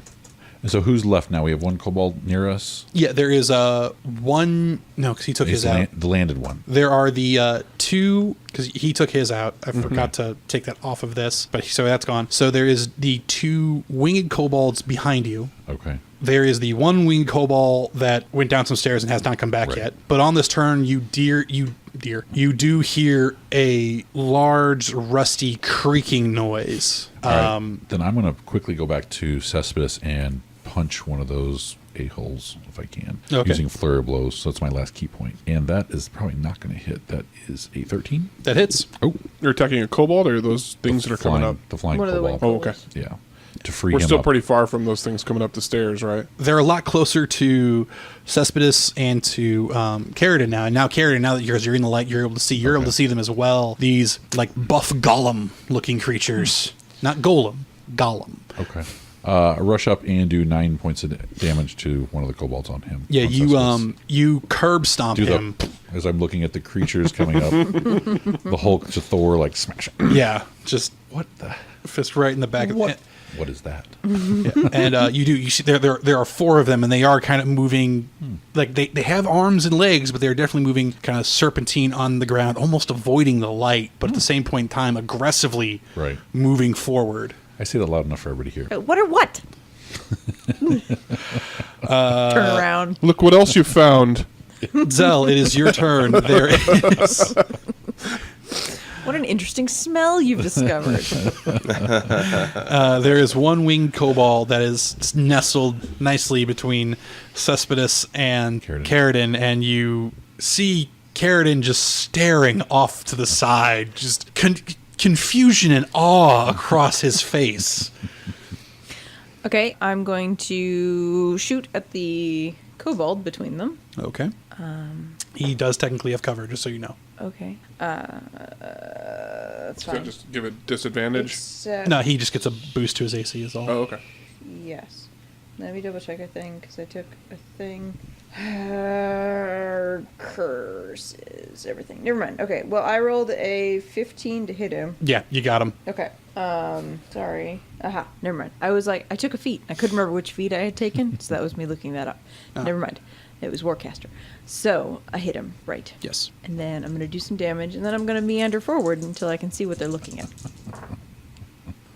15 points of damage. He also makes that all too familiar pop that happens anytime you shoot something. And you're not aware of this, but Cespedes, there's kobold now on your shoes. It's kind of gross and rotting a little bit. It's What an interesting smell you've created. So yeah, then I wander over, like I can move 35 feet in their direction to figure out what they're looking at. Down from the ledge. I'm just gonna turn to everybody and say, "Come on, everybody, follow me!" And I'm gonna run toward the. Okay, and you can, if you want to, you can totally run forward and jump onto the same ledge as these things. Ooh. It's only 15 feet to the ledge, and it's 10 feet down from there. Nice. Let's do it. Okay, roll me an athletics check or acrobatics, whichever you'd prefer. 25. Okay, you know what? I'll let you make an attack if you want on this one. Yes. You can roll with advantage, and if you hit, you just to hit one of the guys. You're doing that superhero landing, bringing the sword straight down. All right, then I'm gonna use Divine Smite on this mother. Okay. A 23, natural 20. Okay. Oh man, he's dead. Yeah. So you, because remember, you double all of your dice damage. This thing is evil if that has an effect with anything that you're doing. It is evil. No, it's not an undead or a fiend. No. Then no, it doesn't matter. And how many spell slots do I have? 3? 3. I have 3. And you have a pearl that lets you recover one. Oh no, I'm sorry, spell level. Oh. I think I'm a 1, right? Yeah, you'd only be a 1 at this point. Yeah, okay. 42. Yeah, you... Wow. Because he's got a lot of dice. Because he's Yeah. got the great sword, so he rolls that twice, plus the 2d6, so that's 4d6, plus 2d10, plus the, I think it's like 2d8 from Divine Smite. Yeah. Like, it's just a pool of dice. Wow. Just explodes in a shower of sparks. Yeah. And you come down, like, think about how rockets land. You come... Superhero landing. Yeah, you come down like that, and he's actually... whatever this thing is has melted before your sword then buries into its skull, into its now bleach white skull, into the earth, just powdering it. And then you just rise looking at the other ones, all of which looking up to you, shielding their eyes from your sword, letting out a real guttural hiss at you. This is the first time you get to see these creatures truly up close. And they look like bleached, deformed lizard folk with very large upper bodies and torsos, very powerful legs from behind, oddly extended fingers and claws, and with a very awkward, limply swinging tail behind them for a counterbalance. That's gross. Oh, yeah. So we are now back to the top of the order. Skip to me. Oh, skip to me. Okay. I want to shoot something. Okay. I don't know if I can shoot anything. I don't know if there's currently anything nothing. that I can see. There's nothing you can see. Can I run over to the ledge? Yeah. And Shoot? Yeah. Yeah, and shoot from the ledge. Absolutely. you So can do yeah, that. so that's what I'm going to do. And there's how many of these creatures that I can see? 3. Okay, sweet. And they're all within like 5 feet of each other, or at least 2 of them. At least 2. Yeah, at least 2 of them are within 5 Okay. feet of him. So I want to use this cool There were little 4. bonus, or this cool little ability I have called Horde Breaker. So I can once per turn make a second weapon attack, so long as the opponent is within 5 feet of the original target. Yeah. So that's cool. So I'm gonna do 2 shots with my longbow. Okay. Yeah, that's a 27 for the first one, Yes. and I'll go ahead and roll his damage. 5. Okay. And the second one, that's just a 10, so that's probably not going to happen. Yeah, a 10 misses. Well, I tried to be awesome. Yeah. Fail. Currently, these guys actually are prone because they were climbing up, so it actually makes it even harder for you to hit because they're so close to the ground. And when you first come over to them, they really do... Well, you are able to see them now because they've been pointed out, and there's one, melted into a fine pool. They do very much blend into the stonework. Oh, wow. Okay. Okay, so now we're back at the top of the round. Carradine. All right. I'm going to advance up on the ledge and attack one with a spear. Okay. You'd have to throw it, just so you know. Oh, I can't climb up? Oh, it would be a climb down. But yeah, Oh, sorry. Yeah, I'm just going to take a fly. I'm going to do what he did. I'm Okay, gonna yeah. Jump off and just fly down. And Yeah, acrobatics or athletics? I do have slow fall. Oh, you won't need it for No damage? this. Okay. A, I think you have to go more than 10 feet, and B, this will only take you about 10 feet. What am I doing? Acrobatics? That is a 12. Okay, so yeah, you're able to land. You weren't able to bring the target perfectly well, but you do land with a good balance, so you can still make your attack. Works. That is an 18. An 18? Yeah, that hits. All right. 10 points from just the spear, and an additional 7 points of cold damage. You don't freeze him solid, but you do take him out. Okay. Oh, nice. Is there another one next to it I can punch? Yes. Yeah, you saw Cespedes go down the left side, so you kind of took a little bit of a trail to hit the right, and now it's just these two that are left between the two of you. Okay. 24. Yes, that hits. And 7 points of damage. Punching. Yeah, you don't kill him, but you do, Soft. kind of like run up and put a boot to his face, and it's ugly. Zell, it is your turn. Okay, right up to the ledge. How far down are they? Oh, they're only like 10 feet. Okay. Can I get two of them within a 15-foot cone without having to move off the ledge? Yes. Okay. Well, then they need to make reflex saves. Or Though I don't believe you'd be able to get them and not one of your companions. After Carradin's attack, I yelled out, "You made it prettier, Carradin." You made it not exist. Yeah. You erased it from time. well, then I'm going to also. He's probably going to be better at making a dex save than Yes. Okay. Cespedes is. So Go for it. everybody makes dex saves. All right. It's not that hard. How's your hit points looking, Carradin? I got 19 left. Oh. My dex is a +5, so 7. Still not gonna make Yeah, it. the really- highest one is a 12. Okay. Well, then everybody an 8. failed. You didn't need to. Oh, Sorry, Carradin. It's all right. I may need some healing. Oh, you also need to roll a d20. This is a cantrip. No, this is Dragon's Breath. Oh, okay. This is the thing This I is cast. The use of it the, okay. lasts for a minute, and it's just an action to breathe. Yep. Okay. So everybody takes 10 points of poison damage. Okay. Okay. Ouchie. And you do. We need a paladin over here. Stat. what? Where? Who? Huh? I do have some healing potions. Do we all have 3 healing potions on us? I got some cure wounds ready for Okay. you too. Yeah, I think you got healing potions. Okay. Did we get 3 each, or did I just take all 3?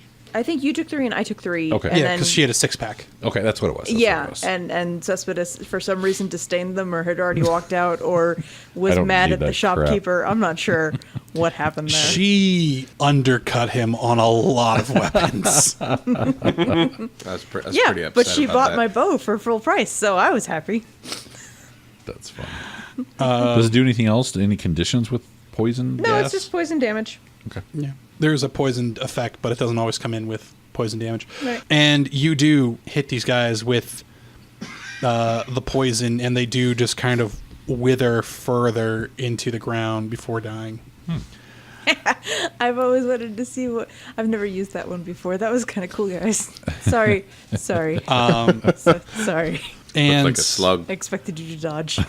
so I stepped into it. I do need Full face. from Cespedes and Carradin, who are on the ground floor, Yeah. to make con saves now. Okay. I didn't do it. This is not gonna be good. 14? I did an 11. Carradin, you now have the poisoned condition. Ooh. You have disadvantage on all attack rolls and ability checks. That's all it means. And you are this way for the next hour. Okay. I didn't do it. And at the top of each of your turns, you will get to make another save. Okay. Something just spew on us or something? No, these their bodies have Popping. a unnatural stench, and you're still near them, Okay. and they're fresh. So Smell. they have that not so fresh feeling. Okay, maybe I did do it, but I didn't mean to.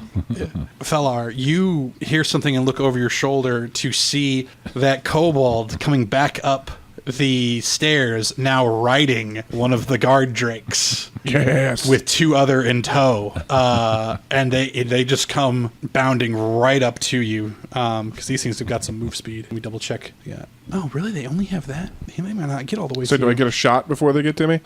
You can get them. You can definitely get a shot while they're coming up to you. It's a question of whether or not they actually get to you. Gotcha. Yeah. On this turn, they just pull around the corner, and the end of their move is still. Well, no, because they would just roll up all the way up to you. They're going to roll all the way up to you, but they're not going to be able to get to attack this turn. Okay. So Zell and Fellar, you guys have now 3 drakes, one of which is sporting a winged kobold, who is now a knight, I guess. Because he's definitely using his little dagger as a lance, That is hilarious. commanding So the drakes It's forward. cute. So is it my? Let's is it my get turn? another Yeah, you one, get- yeah, guys. it's also Let's your get turn. another So one. I'm going to go ahead and try to do the same thing I did last time. I'm going to go for the kobold first, see if I can cause this to break up a little bit. Okay. So 2 shots here. 16 at the kobold Yes, that hits. for 6 damage. He is still up. Okay. I am my second shot at the drake that he's on. Yeah. That went like deep into his side. And is still- Natural 1. Okay. My bow is not working for me. I'm going back to my lightsaber. You those aren't your dice. No. No, they're not. Yeah. They are borrowed dice. It's not my knight. And your, I am going to say your mundane bowstring does break on this one. You kind of pulled back with a little extra zeal, and Yeah. The bow itself, like its actual body, is still good. Just Gotcha. string You is gotta the only restring thing. it. Yeah. Okay. I've got 50 feet of paracord. Badass ranger here. Couldn't drop a kobold. Your turn. Hey guys. Help. Carradine, it is your turn. I think I'm going to drink one of my potions. Okay. If I could find out where I put them. It's going to be 2d4 plus 4. I spontaneously finished healing 2 turns ago. So 7 points back. Okay. And that's just still there. I say conveniently, the Dragon's Breath spell also lasts for 10 rounds, so I can just keep track of it at the same time because they started on the same turn. Yeah. What were the those creatures that we just killed called? Troglodytes. Troglodytes? Yeah, they've got a completely different look than what they've seen before. Yeah. But Zell, it is your turn. There is a kobold and 2 drakes up in your face, and then adjacent to your face, there is another drake. Okay, how many can I get in a 15-foot cone? You could probably get 2 drakes. The drake in front of you, the drake immediately in front of you, and the drake kind of like off to the side a little bit. Oh, dude, no. It depends if you're willing to risk an attack of opportunity. Sure. Then you can get them all. Then I will do that. I will move to where I can get them all. Because this is fun. It's literally a 5-foot step to one side, but 5-foot steps don't exist in this anymore. Right. So you're leaving the melee range of One the of drake and the kobold, That's fine. who were both barely aware apparently of your existence even being there. They're more focused on the guy that the kobold and his rider, or the drake and his rider. Wait, that was a cool image for a moment. He's straining. They're both more concerned with the guy who shot the kobold. Okay. But yeah, you can line it up and you can hit all 4 of them. Then everybody makes reflex saves. Or dex saves. God. What does it save? It's a 13. It's not much, but it's save for half. So, They all save. okay. They still take half, Yep. which is another 10, so 5. Okay. This actually causes the kobold to pass out and slump off the drake. Nice. This is so much fun, guys. Sounds like it. Cespedes, is this what it's like for you all the time? Yes. Just burping in people's faces and having them die? Cespedes, Fellar, and the drakes, they're all up together. Cespedes, because you are down with the kobold still, I need you to roll another poison check. You are should have done already mine. poisoned. Oh, yeah. You now you can do it again. Sorry. That is Constitution Yeah. 14. Okay, you're able to... 13. Okay, yeah, you're both able to choke down that vomity sensation and are good. You're gonna want to escape soon. Are all of them dead? All the troglodytes are dead. Yes, there's Okay. just now the 3 guard drakes menacing your friends up on the ledge. All right. One of whom is kind of like clapping in glee because this is really cool. She's never done it before. Since that one's just passed out, you guys should take it and train it. That's the winged kobold. I'm still on board. Flying scout. I'm still on board. I'm like a kite. Who needs a familiar? Who's up right now? It's a large group of people. You are up, and Felar is up, and all of the enemies are up. So Well, if you want to stay, I'm with gonna your, climb. Okay, that's just a athletics check to get up and out. 24. Yeah, you're able to scramble up. That takes your move, and you are now able. If you want to, you can now attack one of the drakes. All right, the closest. Okay. 5. Yeah, you miss. Okay, Felar, if you want to. Yeah, so I'm going to drop my destrung bow, and hopefully that's just a free action. Yeah, that's free. And I will draw the sunblade, light that bitch up, and throw down. It looks like I can also use this horde breaker. It doesn't say that it have to be a ranged weapon. It just says within range of my weapon. So I'm going to try to swing at 2. Go for it. I'm going to look something up, but yeah, go for it for now. I'll say for this, it's good. And yes, there are definitely 2 within range of you. Okay. I mean, I've got horde breaker here if you wanted to look at it. real Yeah, quick. I got it over here Okay. too. It's pretty wicked. All right. You need to pick another die, man. I really do. That's just too many ones. Yeah, so that was a 1. Okay, so So much for borrowed dice. Yeah. you like kind of like in your draw of it, kind of go ha ha, and it's gonna fly out of your hand behind the drake. It's going to what now? It's not broken, but you are disarmed, and the weapon is now behind the drake. So fantastic. So much for horde breaker. Yeah, but also so much for that drake because he went to snap at you and also rolled a 1. So he ended up smashing his face into the rocks next to you and is now a little dazed. The other 2 drakes take snaps around and completely incapable of hitting anything. We're up to the top. Carradine. I'm going to climb up the ledge as well. All right. And this is a disadvantage because I'm poisoned? You are not poisoned anymore because Oh. you made your save. Okay. I thought it lasted no matter what. No, on this one, it's like at the top of each one of Oh. your turn. It's for an hour or until save. You make a save at the top of every one of your turns, Okay. Yeah, that would be a 10 to climb out. which is enough for 10 feet.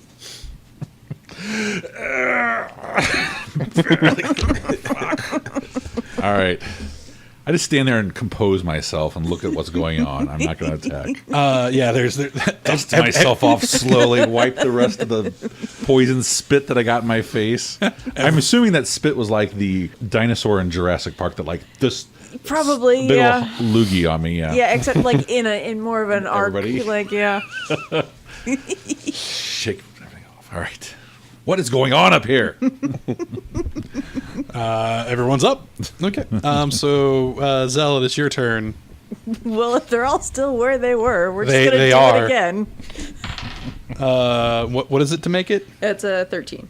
13. Okay, 2 definitely make it, and so that's gone. That's gone. So it's just to this, which is Hey, 1 is gonna take the full damage. Ooh, hey, cool. All right.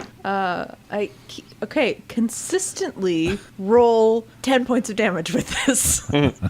3d6. I've rolled 10 3 times in a row. That's actually average. Yeah. So But how often is anything quite so statistically average? I don't know, Chaos Mate.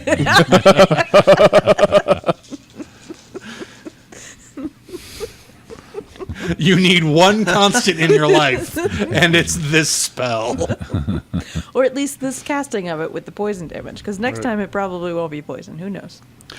All right. She doesn't. So now we are at the giant group. We have the unarmed wood elf, who's not good at being unarmed.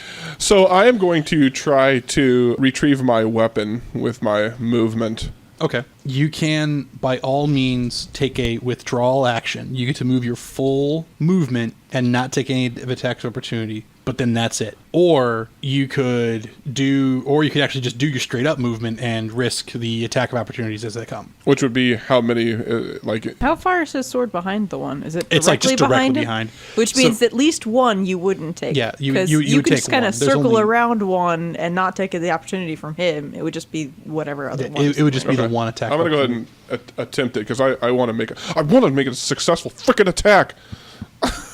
Yeah. Hey, he misses you. Sweet. Maybe this is good. Maybe. So I pick up the Sunblade again, two-handed, and turn it back on because I guess it has a default turn-off function, kind of like a lightsaber, in my head anyway.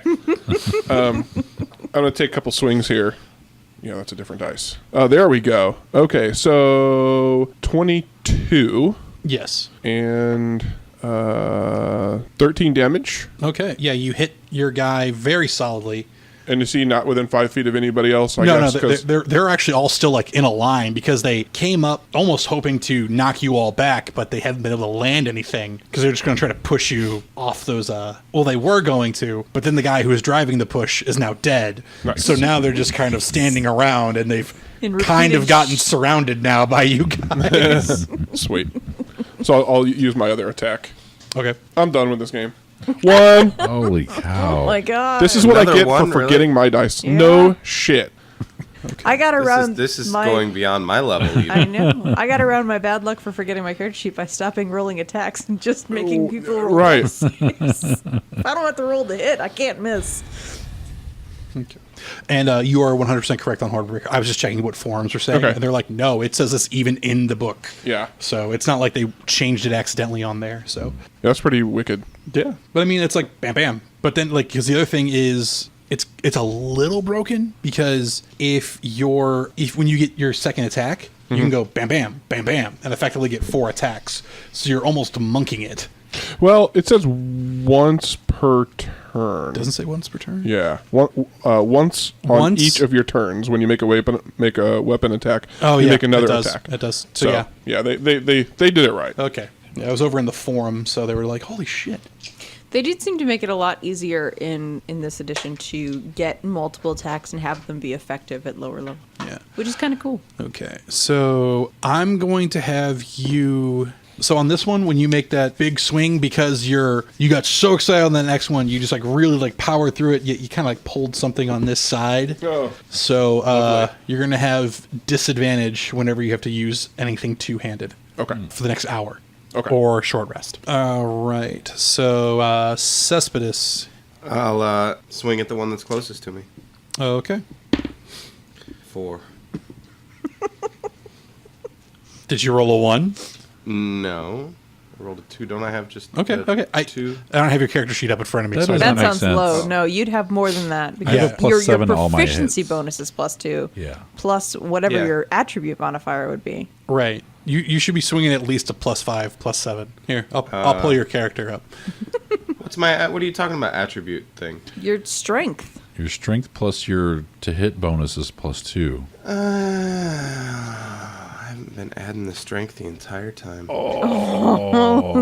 Zach. It should be. Yeah. Are you using the app to look at your character sheet online or anything? Yeah, I'm looking at it right now. Are you looking at... So here, real quick, next to Flame Tongue, where it says Flame Tongue Greatsword, because that's what you're using, right? Yeah, let me find It it. should be under actions. Yeah, it'll be under actions, attack. Yeah. Next to it, it shows your hit. That's your because it goes attack, which says Flame Tongue Greatsword, range, which is 5 feet, and then hit/DC. It's +6 to hit with that for you. You know I knew that before.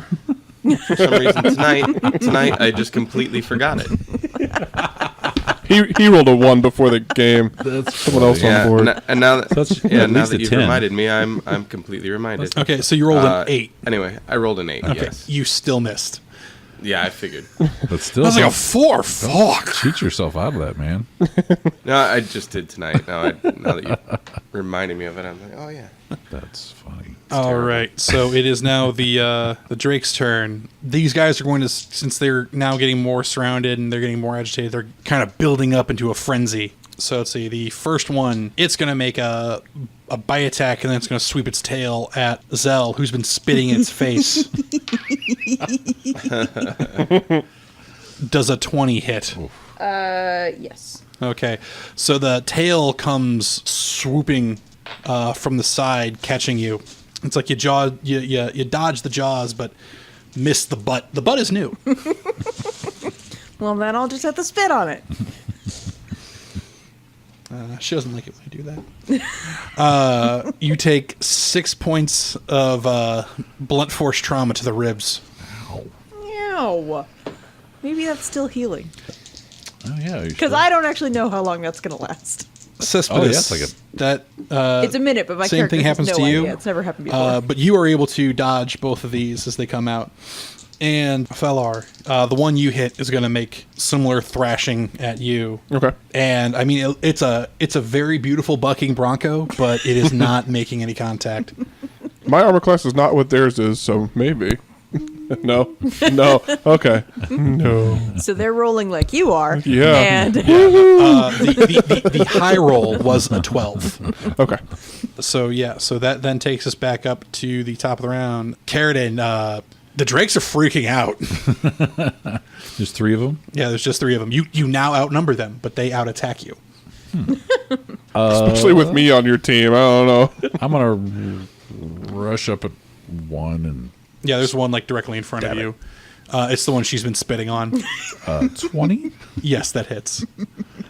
for 11 points of damage plus an additional 5 points of cold damage. It roars in pain and is now visibly moving slower, but is still standing. All right, 19. I'm sorry, 19. Yes, that hits. I'm gonna kick it in its lower jaws. It rears open to growl or howl or whatever. For 9 points of damage. Slam it shut. Yeah,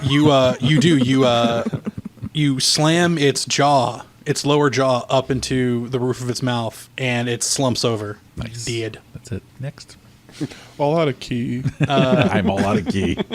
Zell, it is your tired. turn. The one you've been spitting on is dead, but there are the 2 literally lined up right behind it. right, so I mean everything's still in range. So Yes, but at this point in time, because of where Falar is standing, you can't not get a party member again. damn. Keep that mouth shut. Because when you were all on one side, she could be like, oh yeah, the cone just goes right in front of you all. Now it's like, I either go left or I go right. I'm hitting somebody. Falar is preparing another look of disdain. Welcome to the party. Okay, well, Can't hear out of one ear. On the other side. I feel bad because I spit on him and then he got poisoned, and then I don't feel bad for him. I can't hear shit. His freaking thunderclap went off right in my ear. What? Move. What? Every time he... We're gonna have words when I can hear. Well, I mean, that's kind of the best part about it. You can have words to him. It doesn't matter what he says. They're literally falling on deaf ears. Just every time he puts out, that's the Thorn. Sinister! So instead, what I'm going to do is I'm going to cast a twinned chromatic orb. Okay. So I can hit both of them because it's a single target spell. Cool. Or roll a D20. Do you underhand them like softballs? Woo! Yes. the same Because I've time. already declared their softball size. So like it's I can If I end up not being able to see after this, Okay, so first things first. There's that. Okay, so it's going to be poison damage again. Apparently this is just a poison damage fight. Okay. Well, you're fighting trash heap adjacent. That's fair. Okay, so I have to roll to hit, which is a +5, I think. Yes, I am correct. It is a +5. Sorry. All right, so on one of them, I roll. Oh, fuck me. Tides of Chaos. a Falar roll. Apparently, that one is Whoa. destined not to get hit by that. That was an 8 both Different times. die. Different die. Different die. No, it's fine. No, it's not. What'd you roll? I rolled a 1. Oh, cool. Oh, Jesus. Wow. Roll the attack again. Oh, I love it when I'm not the one. Kirk has a high wisdom modifier, Mary. 19. 19. Okay, roll a D6. 1, 2, 3. So 1 and 2, 3 and 4, 5 and 6. Here comes that disdain. Does a 19 beat your Oh, AC? shit. Yes. Oh, man. I'm sorry. What'd you roll? Hang on. I haven't rolled damage She yet. rolled for Falar. I caught it. Fly it back. Can I roll? Like a bocce ball to the head. I don't know what this was. So for the longest time, when I was like honestly, between like 5 to 15, if anything flew within arm's reach, I couldn't stop myself from trying to grab it. And a lot of times, this did lead to bodily harm. Yeah. So I kind of feel like that's what your guy just did. Like, Right. what's that?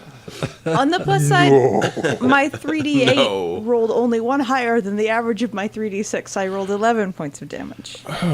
Ouch. Is it a save for that? No, because it's a targeted spell. Oh. The save is your AC. Normally, I target better. You said 11 Well, yeah, you're a white 11. girl, so you target great.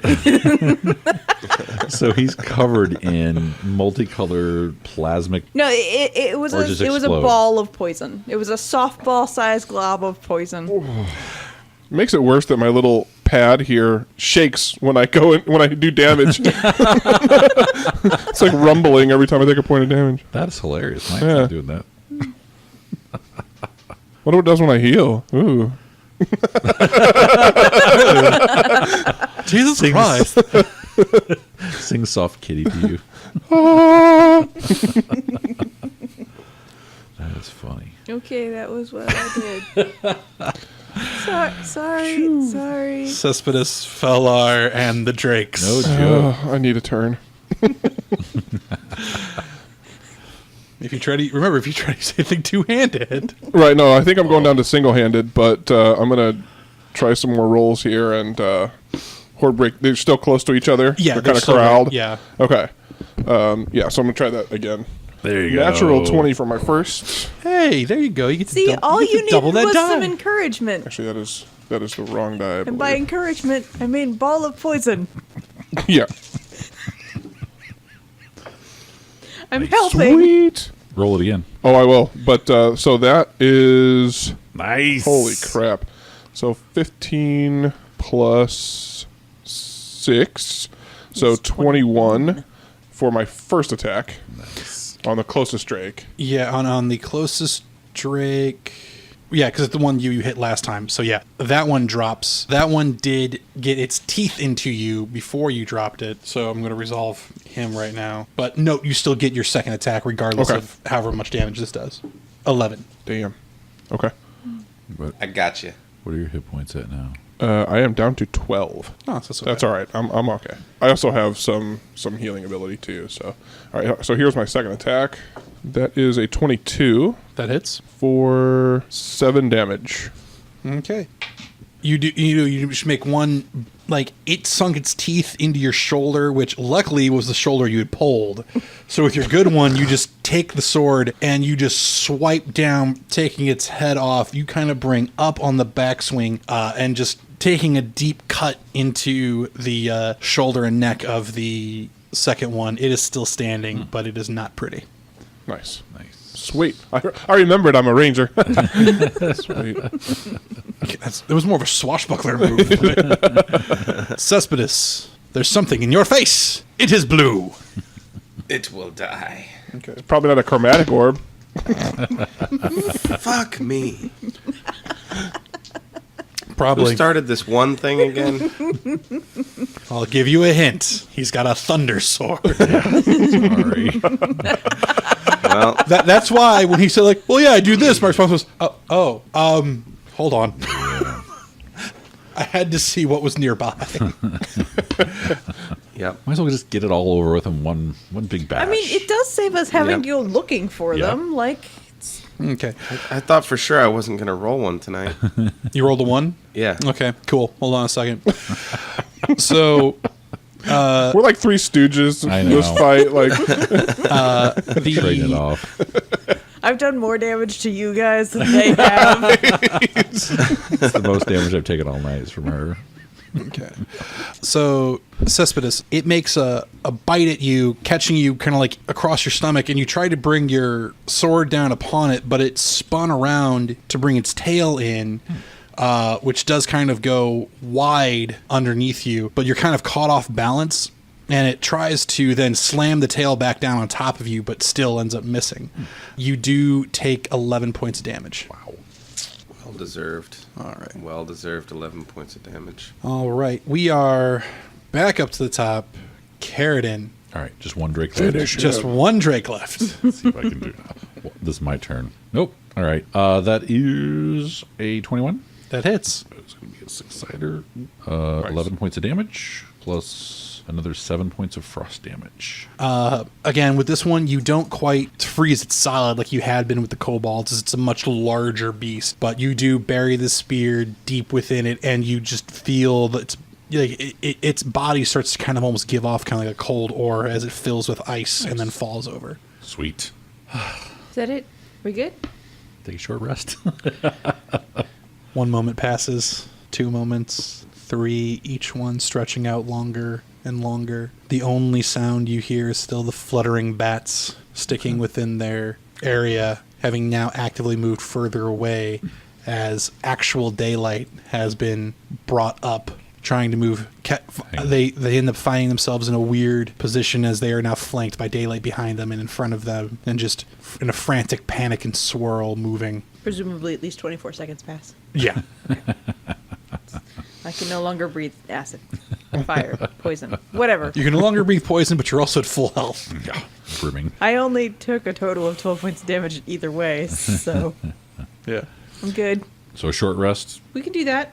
get some Yeah. hit points back. Yeah, I would definitely. I'm fully healed. I'll keep watch while you guys rest. Okay, I gotta read and see what else happens. Hold on. Because that would have been connected over there. The That short would have been rest over does there. nothing to me. So what is in that area? We can try to heal a little bit on a short rest, right? Yeah, you can yeah. use you can your hit spend die. dice on a short rest. Yeah, you can spend your hit die. So like right now you're level Reset my 4. key. 4, so you can roll up to 4 hit die to regain that. And that doesn't do anything overnight. I'm still able to heal normally overnight over a long Yeah. rest. Right.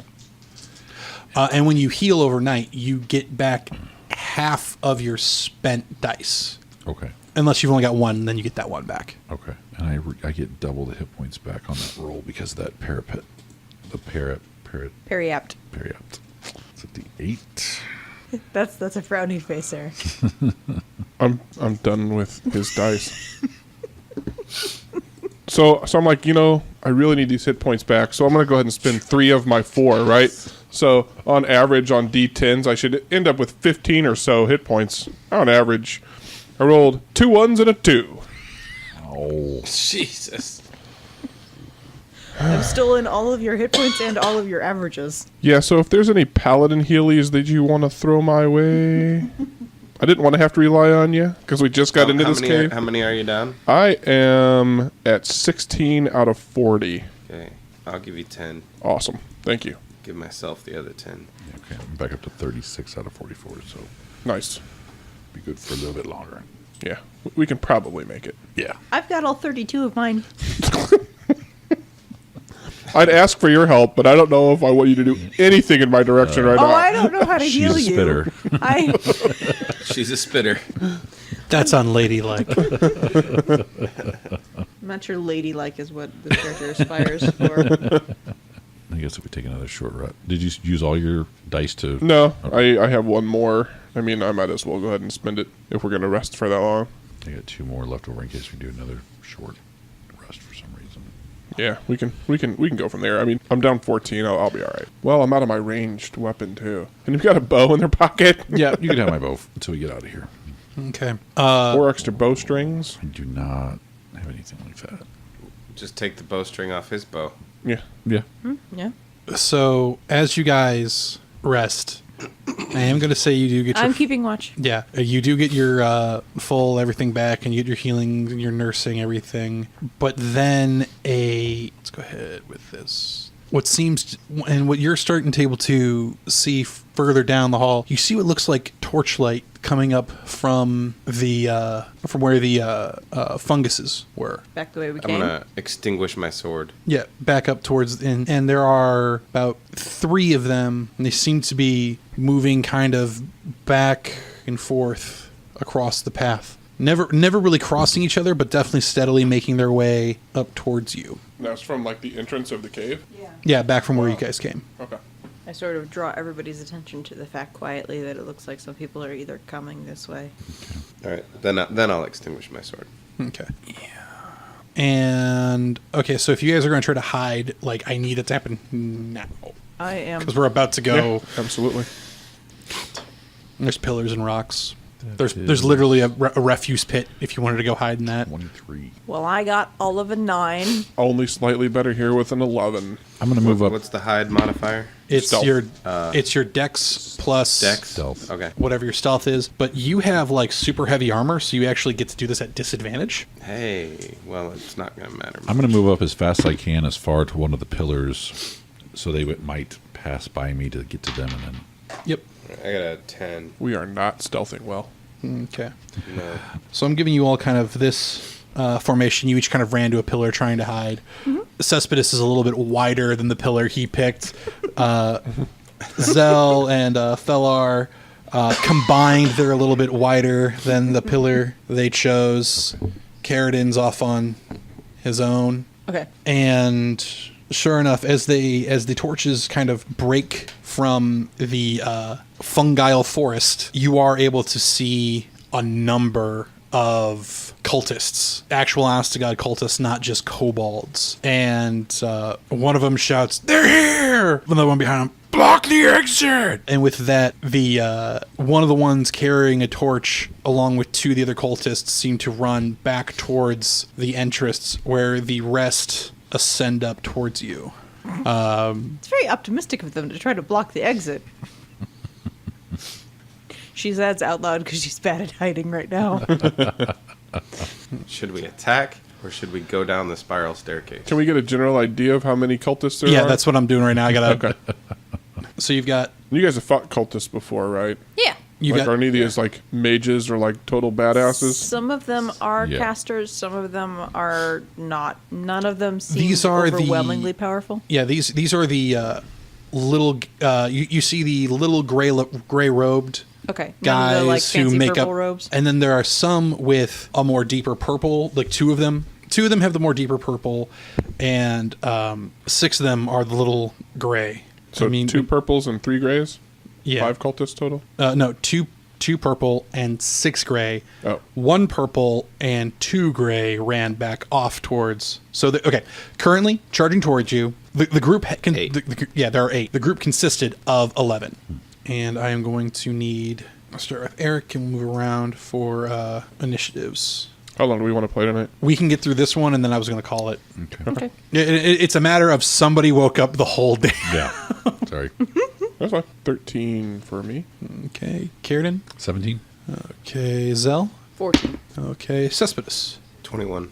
Nice. God, not everyone's going on the same goddamn turn this time. Okay. Cespedes, you see them running towards you, and you get to act first. How close are they? They're about 40-ish feet when they see all this from you. Probably about 30 from Carradin. And they have torches, so I will be able to see them. Is that Yes, correct? 2 of them. 2 of the gray cloaked cultists are carrying torches, but there's right. enough torchlight between the 2 of them for them to be able to see. Then I'll step out and heave-ho a javelin at them. Okay. 20 Yeah, that hits. and 9 points of damage. Your javelin buries itself into a cultist's chest, knocking him down. Purple robe or gray robe? Gray robe. If you want a purple robe, you got to call that out. Yeah, fair. And so that is your turn. So now, Carradin. Can I rush? Is there a hole where I can rush past any of these guys to get to the entrance? Yes, easily. Acrobatics if I need to. Yeah, they're kind of aiming towards the middle, and the pillar you are is off to the side, so you kind of get the sense that maybe they didn't see you specifically, but saw the others. Okay. Then I'm going to dash up through the fungus forest to get to the surface where the other 2 were. Okay, so what's your full move? 45, just walking. Okay. Well, a dash is effectively a double move, so that'd be in the 90. So Plus, if I need to, I can do Step of the Wind, spend a key point, take a disengage or dash action as a bonus action on your turn, and your jump distance is doubled for the turn if I need to. You are able to, with your dash, catch up to the guys who started to run. Technically, you could run past them about 20 feet. I'm going to dash just in front of them and turn around and stab, punch, kick, whatever I gotta do. You can't do any of that with a dash. Oh, okay. You can Yeah, it's get right in there. front of them and be like, "Sup?" Even with the key point to do the Step of the Wind, that would be a bonus action, right? That just increases. That would be increasing your movement, Okay. and you're trying to get an attack. And Okay. Fury of Blows is kicked off of when you've already done an attack, correct? Yeah. Yeah, and that's the thing is the dash is an action in and of itself. Okay. That works. But yeah, so you have up to 20 feet that you can be in front of them. Would you going to be 5, 10, 15? Where would you like to be? I'm going to dash all the way up to the entrance if I can. I'll just go as far as I can go. Okay. Yeah, you can't quite get all the way up to the entrance. And I'll just turn around and wait for them. Because I can't attack them, right? Right, you can't attack them. Yeah, and you blow right past them, and they're like, "What the hell was that?" And you, like I said, you stop, you turn around. They're still in the process of coming up that collapsed ramp, and you are now up by that first pillar you'd run into. Okay. Like so, over there. Okay. And they are very taken back by seeing you suddenly. Okay. I'm just going to stand with the spirit, two-handed at guard position. Okay. So, Zell, it is now your turn. Okay. They are about 50 feet away from you. I think I'm going to. You said that there are 2 purple guys here, or more than that. Yes. No one that was so far. No one here who has been known for casting spells. Okay, just 2 that are wearing slightly more fancy robes than the regular gray ones. Yeah. Okay, but not the super fancy ones. Right. Fair enough. I'm going to do another twinned chromatic orb at the 2 purple ones. Okay. Because the range on that is 90 feet. So, and I have already used Tides of Chaos, so Ooh. So that means. that means I get to roll, right? Yep. Uh-oh.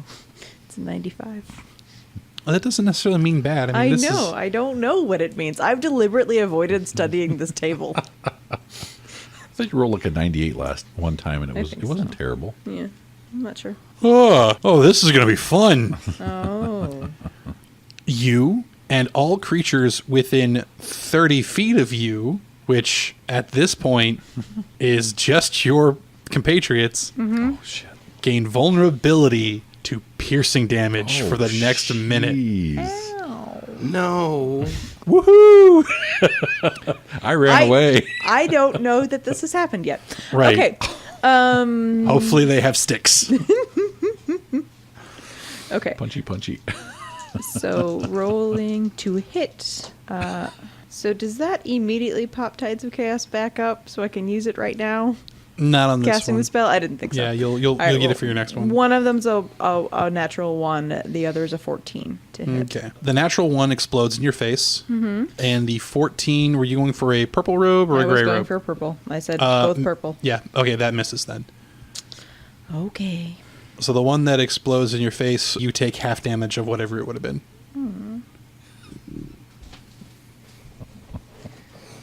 Don't like that. Hey, you didn't get hit by her spell this time. Or you. We didn't get hit by it, No, She got hit well, by it. So far, got- every wood elf has been hit by one of her spells this game. so we don't have the vulnerability. No, No, you no, do. no. That's we a do. different thing. Yeah, that's a different thing. Okay. That's a different spell you got hit I by. take 4 points of fire damage. Okay. You see her light herself on fire. And then, as a bonus action, I cast another Dragon's Breath. Okay. So roll me a d20 She's dangerous. Oh, right. because there's the possibility of this happening again. Oh shit! Holy crap. She swallows it. 11. Yeah, it takes, 2 1s. takes 11 internal damage. Okay. No. It's not that terrible. No, everything's still fine. All right. Does anybody have any Tums? So, Fellar, you are up. Okay, so I'm going to. I think I can cast Hunter's Mark as Should be a bonus I think action. it's a bonus action. So I'm going to cast Hunter's Mark, and then. How awesome am I? So can I use this Horde Breaker to make the 2 attacks but choose to do sharpshooter with both of those? Yes, because sharpshooter is declared on a melee attack. So you can choose sharpshooter 1, or you can choose to sharpshooter both. Holy shit. Yeah. Okay. Wow. Okay. So I just wanted to know that. I don't think I want to do that because the dice are not being friendly to me, and I don't want to take the -5 penalty. Do it. Do it. Live on the edge. Don't be a bitch. Do it. You know Live what? on the That's edge. fine. Here's different dice if you'd like to use them. This slightly one's been not so mean to me so far. The first one does not hit. What was it? 7. Okay, yeah, that does miss. Second one will definitely hit, and that is a 19. Okay, what were you shooting at? The two closest to me. Okay. Because I didn't choose, but we'll just say the two that are closest to me. Whatever you decide. those would be. The purple are very much leading from the rear. So Okay. So that is going to be pretty much damage. Let's see here. 23 damage. the arrow flies through his throat and keeps going. He's actually again it's that beautiful trick you do where he's still running because he doesn't know he's dead yet. Nice. Before he finally takes his fifth step, stumbles and falls. Okay. An arrow whizzes by your head because you are in range. Yeah, can't catch it. No, it wasn't shot at you. Maybe if you had planned that in advance. Okay. All right, so now it is all of their turns. Okay, so you were all too far away, so the cultists and the purple robes are going to just finish closing the distance with you all. The four cultists move onto Zell and Fellar. The two purple robes move over onto Cespedes for They made a mistake. for Carradine, however, because he was only 20 feet in front of them, they are able to finish moving up. They do all come up and they all make attacks. Oh, that's adorable. Carradine, one of the cultists, makes a huge cut, leaving himself wide open all along his left side if you want to take an attack of opportunity. Unarmed, or does it matter? Spear? Whatever you got in your hand. Spear. 20? Yes. And that is 8. Do I get to do the frost damage with that? Anytime you attack with it. Okay. 8 points of damage plus another 8 frost damage. Okay, yeah. And you have a human ice statue. Nice. Yeah, so pretty much anytime you activate, so when you activate it, you activate the frost, and then that's also like, like with that water that you can also Right. choose to freeze. Cool. But yeah, so now you've got like that, picture of a cultist with a sword high above his head, frozen solid right next to you. That is their turn. We're back to the top of the order. Cespedes, you have some chew toys. All right, I'm going to take a hack and slash at one of them. All right. And it's 22. That hits. My flame sword is off still. Yes, it is. 10 points of damage. All right. You don't kill this one outright, but with the amount of blood that you just took out of him, he is not long for this world. So now we move down to Carradine. It is you, a purple, and a gray. I thought I just froze one. Or were Yeah. there 3 of them? Yeah, there are 3. There were 2 grays and a purple. Now there is a blue, gray, and a purple. I am going to attack the gray with a spear first. Okay. Where? 14. Hit. 10 points of damage plus an additional 9 frost. And you have twin statues now. Okay. And I pull my hand back and I say surrender. You can choose either an intimidation or a persuasion. Because you just froze 2 of his guys, I'll give you advantage on intimidation. Okay, I'll do that. That would be 19. Okay. You will find out the result on his turn. Okay. All right. So now we are to Zell. There are 2 gray bitches, well, technically 4 gray bitches, but 2 of them are menacing you specifically. Well, I have a 15-foot count. How many can I get without targeting him? I would say again. Thank you. We are. You can move to not get him, and you can do it and get 1 Attack of opportunity? attack of opportunity. I'll take it. Okay. That's technically a roll. Yeah, it misses. Okay. And he rolls a 1, so he's just gonna auto fail on his save against you. Okay. And then dex saves. Yep.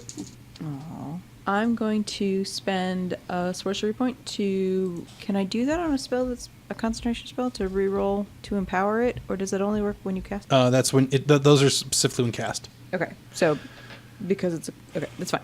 6 points of damage. Okay. It's cold damage. Cold. Okay. They are all quaking in their boots as the cold damage hits them because not one fucking saved. Next is Felar. All right. How close are they to me? There are easily 3 that you can hit without having to move. Okay, so they're close. Yeah, they used all of their movement on their last turn to get right up onto you guys. Okay. And then I sort of sidestepped them and, froze a little bit. Some of them. I mean, he's been using frost this whole time. It looked like fun, I guess. I hadn't actually intended for that to happen.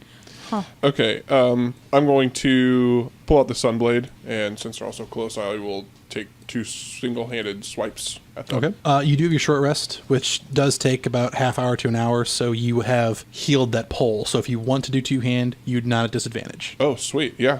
Absolutely. Well, I was wielding my bow, so I got to play that silly that's game right. where Yeah. Okay. I'm putting it away and swinging with one hand. So I will go ahead and obey that. So 21 That is a hit. for the first one, and that is 8 damage. And then the guy right next to him, 24, That is a hit. 9 damage. You, in 2 large overhand sweeps of your sword, bring it down, just zip, zip, and they just spill blood and fall over onto the ground. Having already been chilled, it's already starting to congeal and slowly move. Teamwork. See how that works? Chaos. Teamwork. Sometimes it works out great. I try. With the sound of battle now happening once again below them, these agitated bats aggressively descend down. Where before it kind of was always this subtle spiral coming down, it is a sudden blanket falling down upon everybody. And they are very aggressive and very pissed at this point. I have a lot of dice to roll. You've pissed off the environment. I have a cone weapon. I can duck. Yeah, so I'm going to need... Yeah, I'll do it this way. I'll need everybody who's in the bats to roll me a dex save. So that's all but Me. Yeah, it's all but you. Carradine. Did you say Dex? Yes. 13 for Falar. 17. 9. Okay. Filar and Cespedes take full damage. Everybody else is taking half. Again, like I say, it's just this sudden drop of 8. This sudden drop of just bats furiously now actively defending their home, where before they just kind of found you to be a nuisance. Now you've gone full Mr. Wilson on Dennis the Menace. And even though they made their saves, this was enough to dispatch the one of the guard that has already been hurt and the 2 remaining cultists. But again, your vision is severely stifled by the bats descending. And like I said, now they are actively biting and clawing and had become a hazardous place to be. On his turn, the one purple who is near you immediately drops to his knees, throws his hands up, please, no more! Okay. So, because there is a hazard going, we're going to go for at least one more round. I'm sorry. Did I miss if we took damage if we made the save? Yes, you took half damage if you made. Okay, which is actually doubled because they do piercing damage and we're all vulnerable. Oh shit. Oh, so you guys just straight up take the 8. Sorry. Oh. And I take And 16. then 16. Yeah, you guys would take 16. Oh. That's what I was looking up while you were telling me. Ow. damage. Yeah, I thought they were slashing, but Yeah, sorry. Ow. I wanted to be honest about it, and gain us. I was okay with the gain 8. 2 sorcery points back. For being honest. I'm going to reward honesty here. Do you play with inspiration? I do play with Sweet. inspiration, so I need to remember that that's a thing and start rewarding that. So top of the round, Cespedes. These bats are really digging in and hurting you. you don't know why, but it hurts more than it should. You think? It's like not even your armor, but like your scales aren't even there. I'm gonna take this time and tie the guy's hands behind his back and then tie around him so he can't pull his hands. Okay, roll survival. We'll come to that. Okay. I'm going to turn on my flames Okay. and hope that bursts them a little bit. Immediately around the blade, yes. Around you and your companions, not so much. You still have your move and an action if you wish to do Don't anything. you have that daylight thing on your shield? I don't have the shield equipped right now. I mean, I've got my Sunblade. I thought about trying this earlier, just if they'd be scared of sunlight. well. I guess we can give it a try when it comes around to my turn. Oh, Yeah. that's Anyway, really turn on weird. my blade and can I do that? You have a move and an action because turning it on is a bonus. And you already had it drawn, so you didn't need to use your bonus to draw your weapon. All right.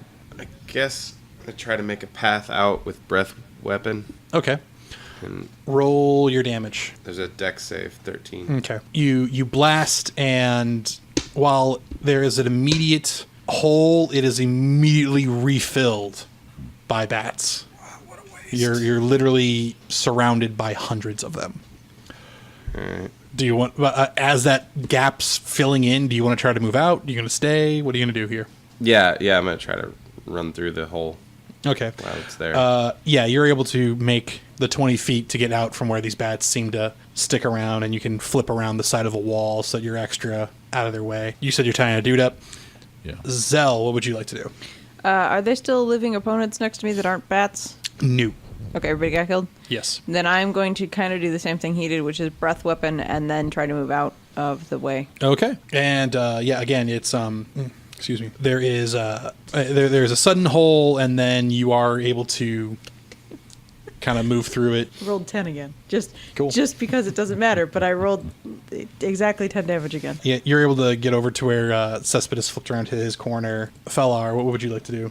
I think I'm going to try to. I don't have a breath weapon to use, so I'm going to turn the Sunblade up to full vibrance and see if that scares them away enough for me to clear a hole to get out. The cloud does seem to flinch away from you, but again, it's the number in the confined space to where it does start to roll back, but you are able to use that to move up and out and join your compatriots. You are now once again in a safer area. The bats are going nuts as they continue to spill out a little bit beyond where they were before, over the fungal garden, and even a little bit over into the refuse. Just this whole area seems to become, that whole main hallway just seems to become just this dense pile of bats, where before while they were fluttering, they were keeping themselves tightly together. Now they are actively lashing out at the world around them. You actually see from where you are, they're so enraged. Several of them have started actually being knocking one another into walls and stalactites,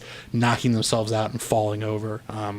They may or may not be dead, but they have gone to full pissed off. Yeah. All right. We're going to put a pin in it here for the evening because it is after 10 o'clock.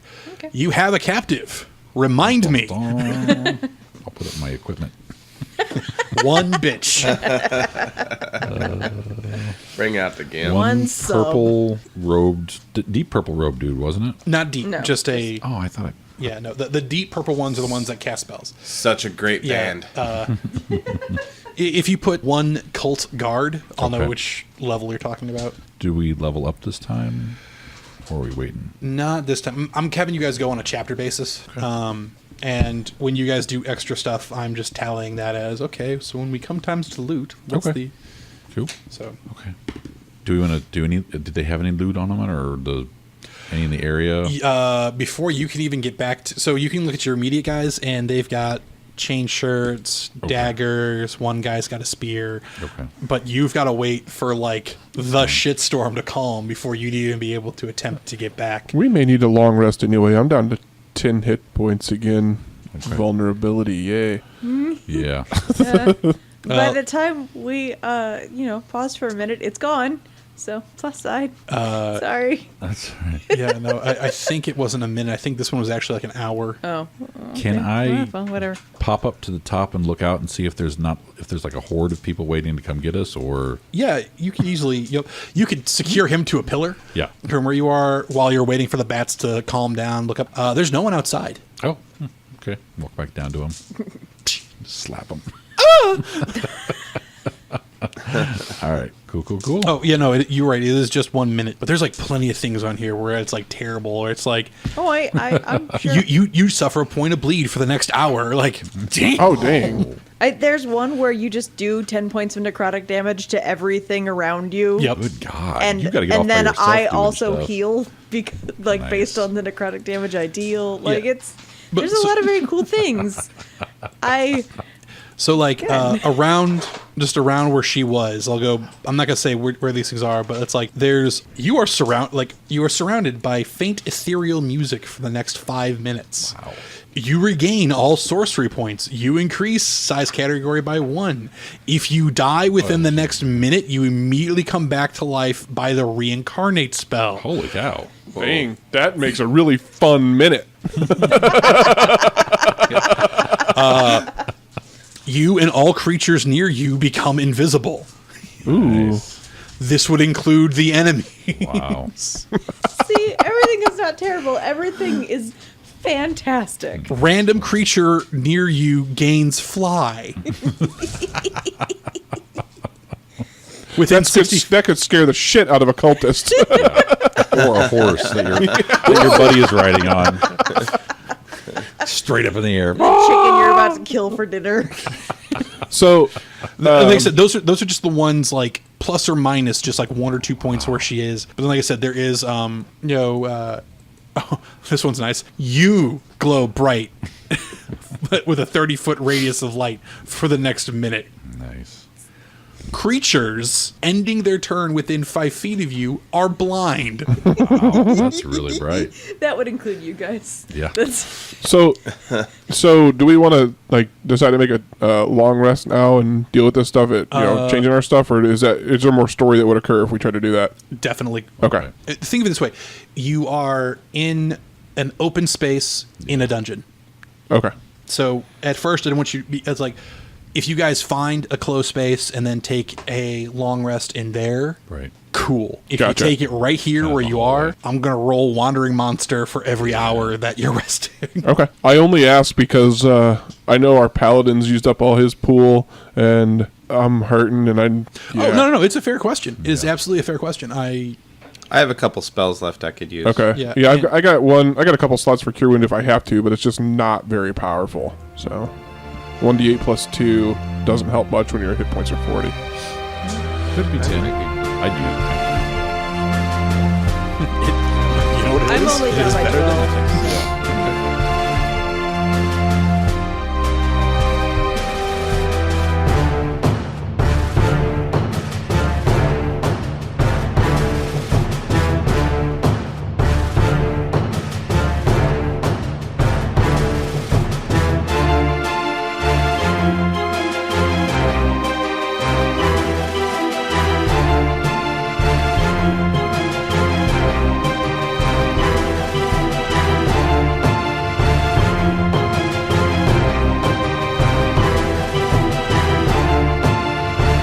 Dungeons & Dragons is property of Wizards of the Coast. Please visit dnd.wizards.com to purchase your copy of the game today.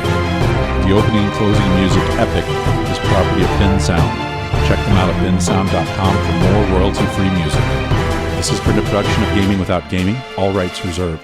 You may download only material displayed and identified on the site as specifically available for downloading. Such material is for non-commercial, personal use only, provided you also retain all copyright and other proprietary notices contained on the materials.